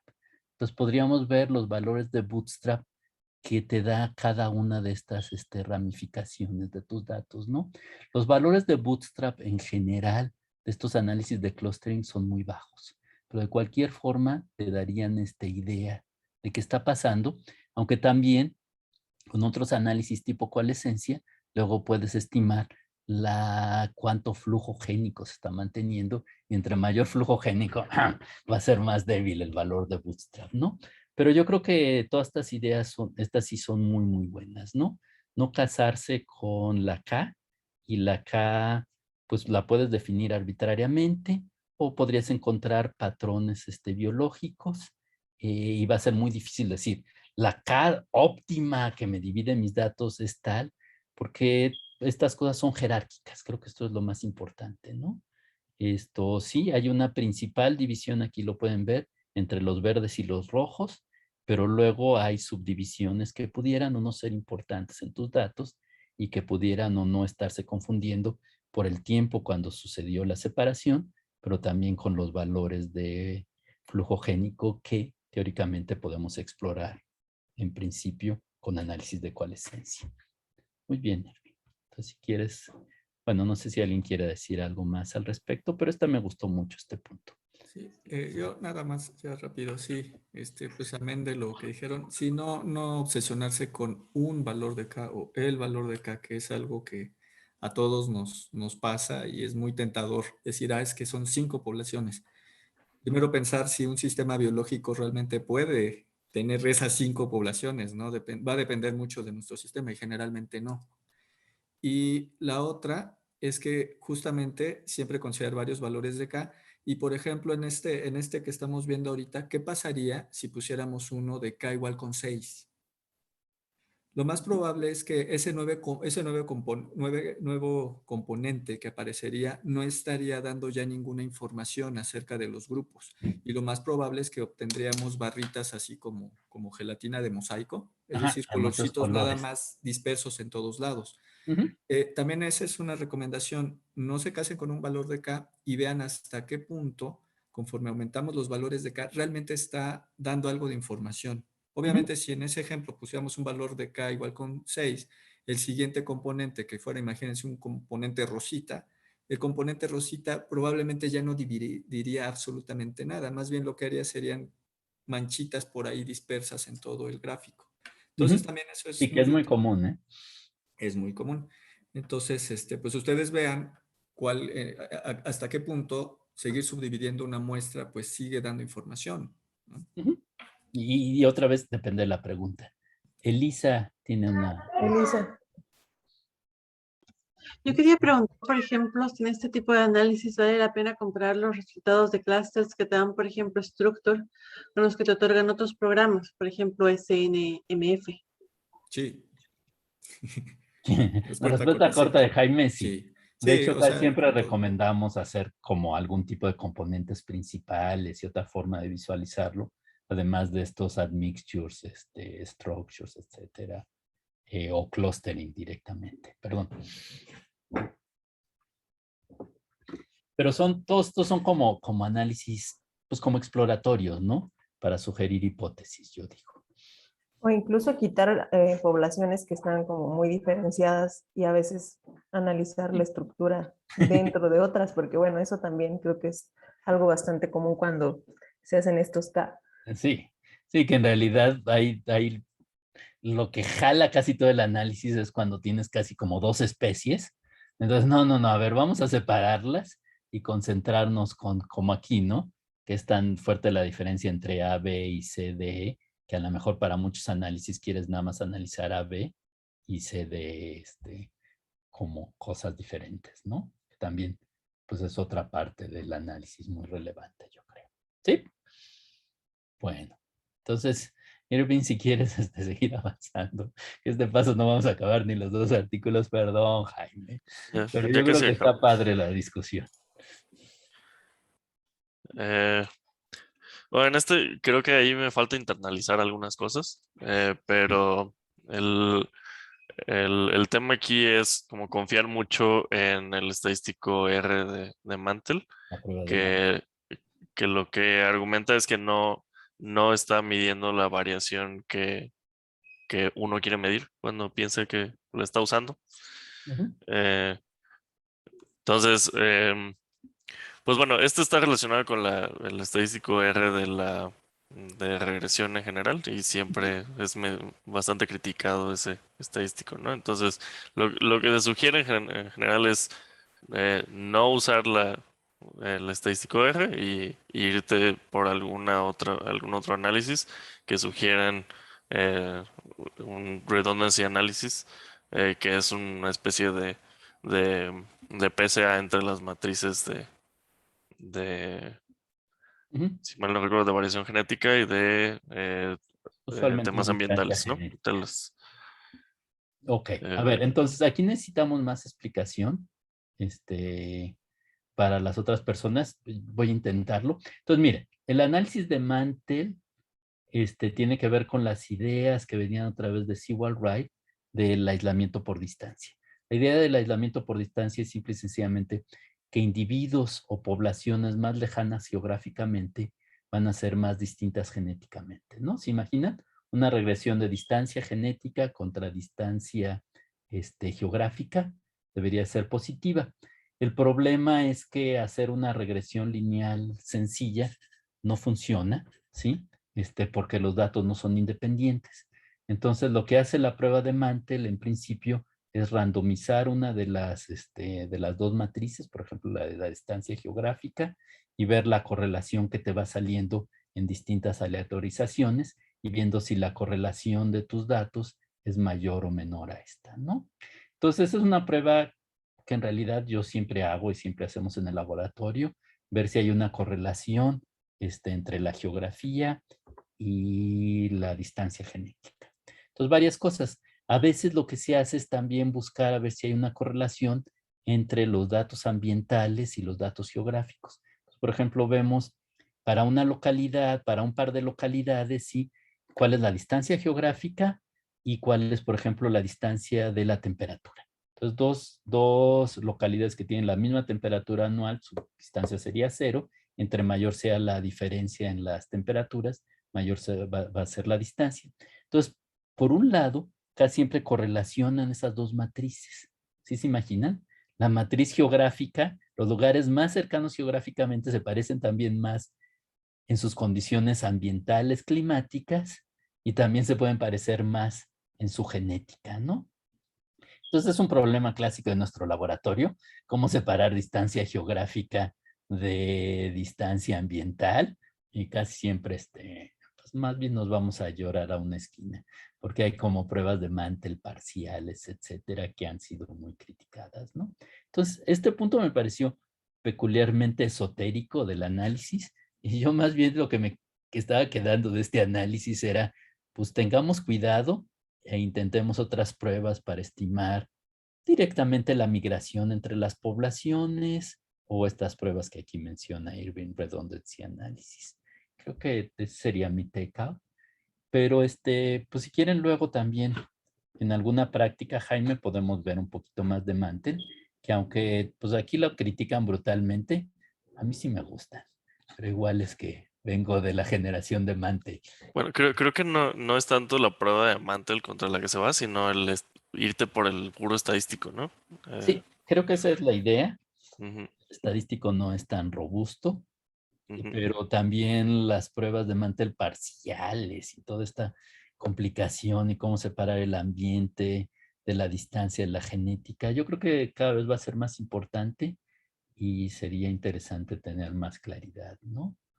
Pero no sé, alguien había levantado la mano, Julián también. Julián la había levantado y Jaime también ha trabajado mucho con estas matrices de Mantel, que igual nos quiere decir algo, pero no sé. Julián. Sí, yo había levantado la mano porque también esta parte del artículo me llamó mucho la atención, pues en varios artículos que he leído utilizan el test de Mantel Sí, y pues yo, el test de Mantel es un caballito de batalla en la genética de poblaciones. pero precisamente me quedé con la duda de si trabajar con la R de este test e inclusive trabajar con este test no es tan recomendado. ¿Por qué se utiliza tanto? ¿Por qué es tan ampliamente encontrado en los trabajos, ¿no? Pues, ¿Y qué otras alternativas tendríamos para yo no puedo suplir decirte esto? mucho porque yo sí creo en el test de Mantel y creo que más bien la preocupación es la interpretación y los umbrales de significancia del Mantel y utilizar mejores pruebas estadísticas tal vez. O a lo mejor ser más cuidadoso directamente con la P. Sí, yo lo que Sí. supongo Sí. es justo que, o sea, es justo como la regresión lineal, ¿no? La regresión lineal es súper importante y muy útil y, o sea, nadie Pero se hay va muchas contra la limitaciones. regresión lineal, pero sí recomiendan no usar la R cuadrada de la regresión lineal. Es como, Y la ese no es un... interpretación, ajá, y la Ajá. interpretación de que cuánto de la varianza explica puede ser más complicado por falta de independencia de los datos, la misma distribución de los datos, etcétera. Sí, creo que por ahí va, pero no estoy seguro. En fin, no se me angustien, es como también lo que veíamos hace rato de meter millones de controles, etcétera. O sea, cuando menos para la parte de exploración de los datos, yo creo que es muy válido, ¿no? Ver en particular las gráficas clásicas de Mantel, ¿no? Que las poblaciones más lejanas sean más distintas genéticamente. A veces lo que sucede es que tenemos dos clústeres de datos, ¿no? Todos los que estaban muy cerquita y todos los que estaban muy lejos. Y a lo mejor sí son distintos, pero podría pasar lo que decía Eugenie, que en realidad los que estaban muy distantes en realidad era otra especie, ¿no? Entonces, pues sí, no tiene tanto chiste de que si eres de otra especie y estás lejísimos, pues seas genéticamente distinto, ¿no? Entonces, a lo mejor la idea es utilizar Mantel y estas variantes con cuidado y pensar en otras opciones estadísticamente tal vez más robustas. ¿Sí? Como aquí mencionan, RDA y otras exploraciones, ¿no? Muy bien. Y ahora... Bueno, el último tema es suponer alta relación entre genoma y ambiente. Que bueno, puse aquí una imagen de uno de los artículos que cita, que pues está hablando aquí de ¿cómo se dice? bueno, que florecen como en distintos momentos dependiendo de la latitud en Noruega por temas de sol. Y entonces cito un par de artículos en donde en al menos uno hacen un GWAS para encontrar SNPs relacionados a adaptación. Y hacen un montón de estrategias y filtros para evitar falsos positivos, pero lo que argumenta este paper es que está muy complicado realmente evitar esos falsos positivos y que muy probablemente lo que se debería hacer es cambiar las preguntas que se hacen al respecto y no buscar en específico los SNPs, sino buscar relación entre las variables ambientales y la variación genética directamente, no tanto la posición particular. Ok, yo creo que este es un tema muy importante, muy caliente y muy complicado, ¿no? Porque pues realmente lo que quisiéramos encontrar siempre son los genes relacionados con la adaptación, ¿no? Pero a lo mejor el autor tiene toda la razón, ¿no? Hay poquitos genes y todavía menos genes con un efecto mayor en el fenotipo, a lo mejor un montón con efectos menores y que ciertamente, pues sí, dados. O sea, con estos métodos ahora genómicos, pues es muy común encontrar hasta millones de SNPs que están segregando, ¿no? Entonces, de todos estos millones de SNPs, ¿cuáles van a correlacionar con la característica que nos interesa? En este caso, pues es eso, ¿no? Correlaciones con la latitud y la floración o la tasa de crecimiento, ¿no? Y efectivamente es muy probable que sean poquitos, pero de todas formas, eventualmente se pueden encontrar. Siempre es complicado porque está el problema este de las pruebas múltiples, ¿no? Que como tenías, no sé, 20,000 SNPs y todos vas buscando la correlación, puede que haya muchas correlaciones espurias. Entonces necesitas que la señal sea muy buena y tal vez tamaños de muestra muy grandes, etcétera. También puede suceder lo que veíamos en el otro artículo, que por hitchhiking el gen que estamos encontrando, el SNP, no sea la base genética de esta característica. Y hay otras cosas complicadas. Por ejemplo, Arabidopsis thaliana se autofecunda. Entonces va a ser muy fácil encontrar correlaciones ambientales, pero puede ser que estas correlaciones no sean con el SNP que utilizaste, sino con otro que esté viajando ahora sí que de aventón, ¿no? De hitchhiking por esto, ¿no? Entonces, no sé.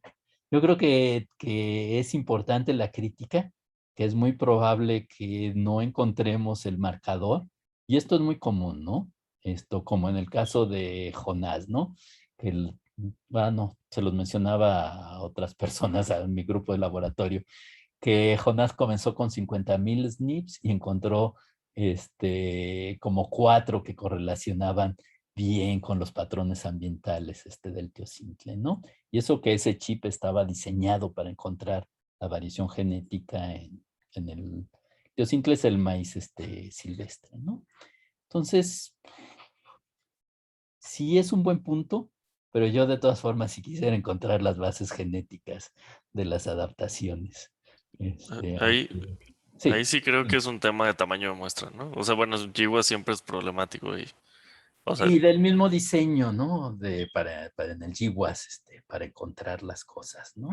Sí, pero es que pues o sea, como tienes ahí 200,000 columnas y 100 datos, pues está complicado encontrar una señal ahí, ¿no? ¿no? Uh-huh. Sí, bueno, pues el punto ahí se nos queda de tarea para todos los que queremos encontrar esas cosas, estas cosas, ¿no? Sí, mi tema de tesis es GWAS, así que... Entonces tú lo estás viviendo en carne propia. Sí, yo he encontrado que en general los resultados son lógicos, ¿no? Ya que haces la anotación de los SNPs, suena, y cuando hay datos experimentales o se pueden hacer los experimentos, se encuentran que sí explica, si no toda la heredabilidad, parte de la varianza relevante, ¿no? Pero pues es un punto que hay que tener muy en cuenta, ¿no? Que puede ser difícil y que puede ser súper fácil encontrar correlaciones espurias, ¿no? Muy bien. ¿Tú, Jaime, has buscado correlaciones de GWAS? ¿O nada más las hay del laboratorio, de la domesticación? No. No. No. ¿Te No, has salvado de buscar eso? Sí, lo más cercano es en híbridos, cuando tratábamos de correlacionar ciertos Ajá. SNPs bajo selección y que tuvieran Y en las yucas, señal ¿no? de hibridación con caracteres de hibridación que tuvieran una expresión fenotípica intermedia los dos. Pero, o sea, bueno, ahí sí correlacionaba, ¿no? O sea, había alelos que tenían frecuencia intermedia, o sea, señal de que eran híbridos, y que correlacionaban además con los caracteres morfológicos, que aparte eran intermedios entre las dos cosas. Pero ahí hay un montón de factores que pueden estar influyendo. Pero igual podemos ver también el artículo de Josué de la domesticación, donde había unos SNPs que claramente parecían adaptativos y correlacionados con la domesticación, ¿no? Pero sí, esto yo creo que sí hay que tenerlo muy en cuenta. Pues muy bien, Irving, perdón. Nada más puse aquí unas conclusiones. Y las conclusiones, platícanos de las que, o sea, también por lo que dice, o sea, son dos cosas, ¿no? Que tener la pregunta biológica es lo más importante. Exacto. O al menos establecer cuál es la pregunta biológica que puedes contestar con los datos, ¿no? Una de dos. Y por otro lado, que la interpretación es más importante que la significancia, que creo que es lo que saqué de esto de acá, ¿no? De la prueba de Mantel. Y ya, bueno, hay pues una frase de Tukey que es mejor una respuesta aproximada a la pregunta correcta que la respuesta exacta a la pregunta incorrecta, ¿no? Y que pues el tamaño del efecto en general es más importante que el valor P, ¿no? Sí, aunque también, en fin, muchas veces hemos ido por el lado anecdótico y por eso pues también le damos valor a las P's, ¿no? De tratar de tener alguna prueba estadística, porque pues también luego es bien fácil inventar historias ad hoc de lo que ves. Entonces, ¿cómo tener alguna, a lo mejor prueba como ad hoc, ¿no? Alguna randomización o algo que nos diga, sí, lo que estamos viendo sí es probable que esté cercano a la respuesta importante, ¿no? Ahora, esto de la interpretación y las P's, etcétera, para mí es muy importante, pues para cosas médicas es absolutamente importantísimo, pues no decir una tontería, ¿no? Para una arabidopsis ahí en el monte que nadie va a utilizar para nada, pues tampoco es mortífero si te equivocaste y dijiste una tontería, ¿no? Entonces, siempre queremos hacer la ciencia lo mejor que podamos, pero pues yo creo que también hay que tener por ahí luego en cuenta el posible costo de equivocarnos, ¿no? Pero bueno, ese ya es como un problema filosófico, pero pues yo creo que es distinto trabajar con un maguey que a nadie le interesa que con problemas de salud, ¿no? Pero bueno, es nada más una idea que se me ocurrió. ¿Alguien que quiera decir algo más? Jaime, ya tienes 7 minutos para dar lo que querías dar. Clase. I'm sorry. No, pero está bien. Preferiría que discutiéramos más sobre los artículos, si hay más puntos o cosas que quieran decir. Yo quería enseñarles, con esto del Mantel, nada más quería enseñarles un resultado anecdótico. Sí, pero está padre. Miren, esto es algo rápido, porque aparte tenemos 7 minutos, ¿no? Entonces, ya luego nos ponemos de acuerdo a ver cómo damos lo que falta. Miren, les voy a enseñar, voy a compartir mi pantalla. A ver, share. Ok, ahí la ven, ¿verdad? Sí. Creo que a muchos les causó ruido esta cuestión de Mantel y la sobreinterpretación de Mantel. Y tienen razón porque se utiliza mucho y como bien mencionamos, o creo que la conclusión es que yo creo que es bueno, en mi visión, es una prueba indispensable exploratoria, más no para llegar a conclusiones. Y para eso, aquí tengo, miren, este es un artículo, es un clásico de la genética de poblaciones. Sí, muy importante. En este artículo mío, bueno, nuestro, perdón. Bueno, son teosintles y estos son microsatélites. Y una pregunta era ver, bueno, ¿qué afecta más a la diferenciación de los teosintles? La distancia, que vean que aquí está Bueno, aquí también viene en relación lo que decía Luis. Si ven, aquí hay un huecote de muestreo, pero es que meterse aquí es pues ir a suicidarse. Porque Comentaron que la tierra caliente en Michoacán era peligrosa en estos momentos. Sí, nos Y de dijeron que Guerrero. mejor no nos metiéramos aquí. No, pero bueno, más allá de eso, entonces lo que queremos ver es si estos de acá son diferentes con los de acá debido únicamente a la distancia o debido únicamente al ambiente, ¿no? Entonces, pues lo primero que uno hace justamente es hacer una prueba de Mantel y ver qué tan diferentes son las poblaciones con respecto a la distancia y con respecto al ambiente, ¿no? Genéticamente hablando, por supuesto. Entonces esto me sonó mucho porque miren, aquí les voy a enseñar las pruebas de Mantel. Estas vienen en el material suplementario, pero son del artículo, ¿no? Esta es la distancia en el logaritmo base 10 Geográfica. de los metros. Ajá, es la de, bueno, es que ya ven que me encantan las unidades raras. Pero bueno, esta es la distancia geográfica, esta es distancia genética y esta es la distancia geográfica, ¿ok? Y de este lado tenemos la de distancia ambiental, traducida como una matriz de distancias euclidianas entre las variables bioclimáticas. Después sí que platicamos de eso. Pero miren, aquí lo que está chistoso es que en ambos casos sale bueno, esta es una prueba, es la prueba de Mantel y esta es una línea de regresión lineal. Y si ven, en ambos casos sale significativo y sale además positivo. ¿Qué querría decir esto? Que entre más lejanas son las muestras, más distintas son genéticamente. Pero por otra parte, el ambiente nos dice, sí, pero entre más ambientalmente más distintas son las muestras, también genéticamente son más distintas. Entonces, ¿a dónde llegamos, no? Y Entonces, aquí viene... adaptación. Bueno, adaptación, exacto. Perdón. Sí. Me emocioné. Sí, entonces, y aquí viene creo que uno de los errores que se cometen comúnmente, que de hecho pues yo también estuve a punto de cometer. O sea, vean, en ambos casos la P es menor a 0.5, ¿no? Hasta ahí todo bien. Pero vamos a ver las R, chicos. Miren, por ejemplo, aquí para los rojitos, los rojitos son estos, los azules son estos. Miren, echen un ojito a las R's. En el términos de distancia geográfica, la R aquí es de 0.55, es unas R's altísimas además.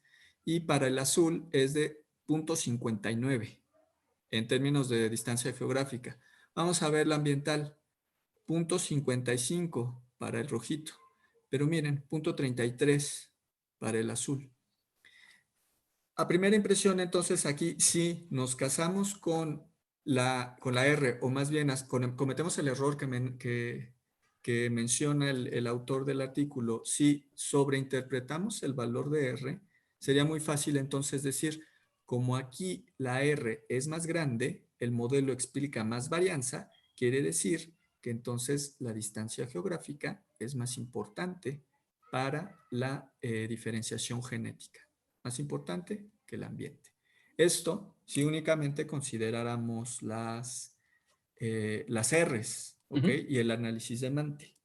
Pero en el artículo aplicamos otra prueba que le estaba buscando justamente ahorita, que es una prueba que se le llama, es una prueba de decaimiento de la covarianza, que lo que hace es comparar dos matrices y se compara qué tanto covaría una con respecto a la otra, pero la ventaja de este análisis, no lo encuentro. Bueno, si ahorita lo encuentro, si no, les paso también el artículo por si quieren revisarlo. Aquí está, miren, esta es la prueba, nada más les quería platicar.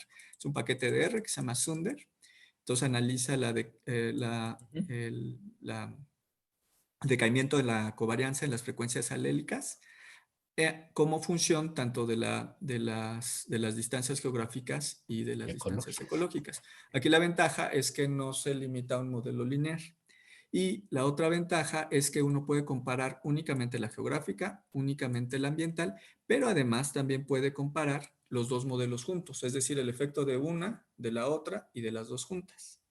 Para no hacerles el cuento largo, lo que nosotros obtuvimos es que la distancia ambiental respondía mejor al cambio a las frecuencias alélicas.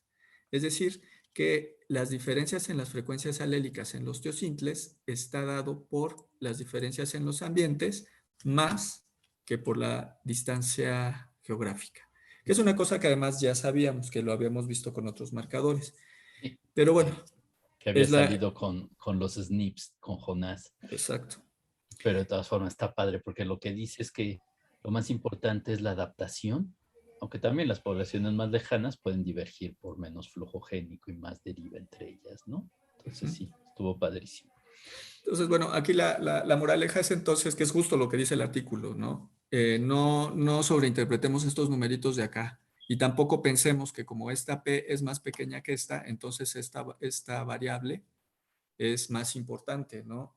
O sea, lo que finalmente quiere decir que esta variable se ajusta mejor a este modelo lineal, pero eso no quiere decir en términos biológicos que esta variable sea más importante. Ok, gracias. Solo era eso, chicos. No. Si, y ilustra muy bien que las pruebas de Mantel son una herramienta, como decía Jaime, indispensable para la genética de poblaciones descriptiva empírica, aunque el tema entonces, pues creo que lo dejó Jaime muy claro, ¿no? Es el análisis y los detalles y la sobreinterpretación. Muy bien. Excelente, muy bien, Jaime. Bueno,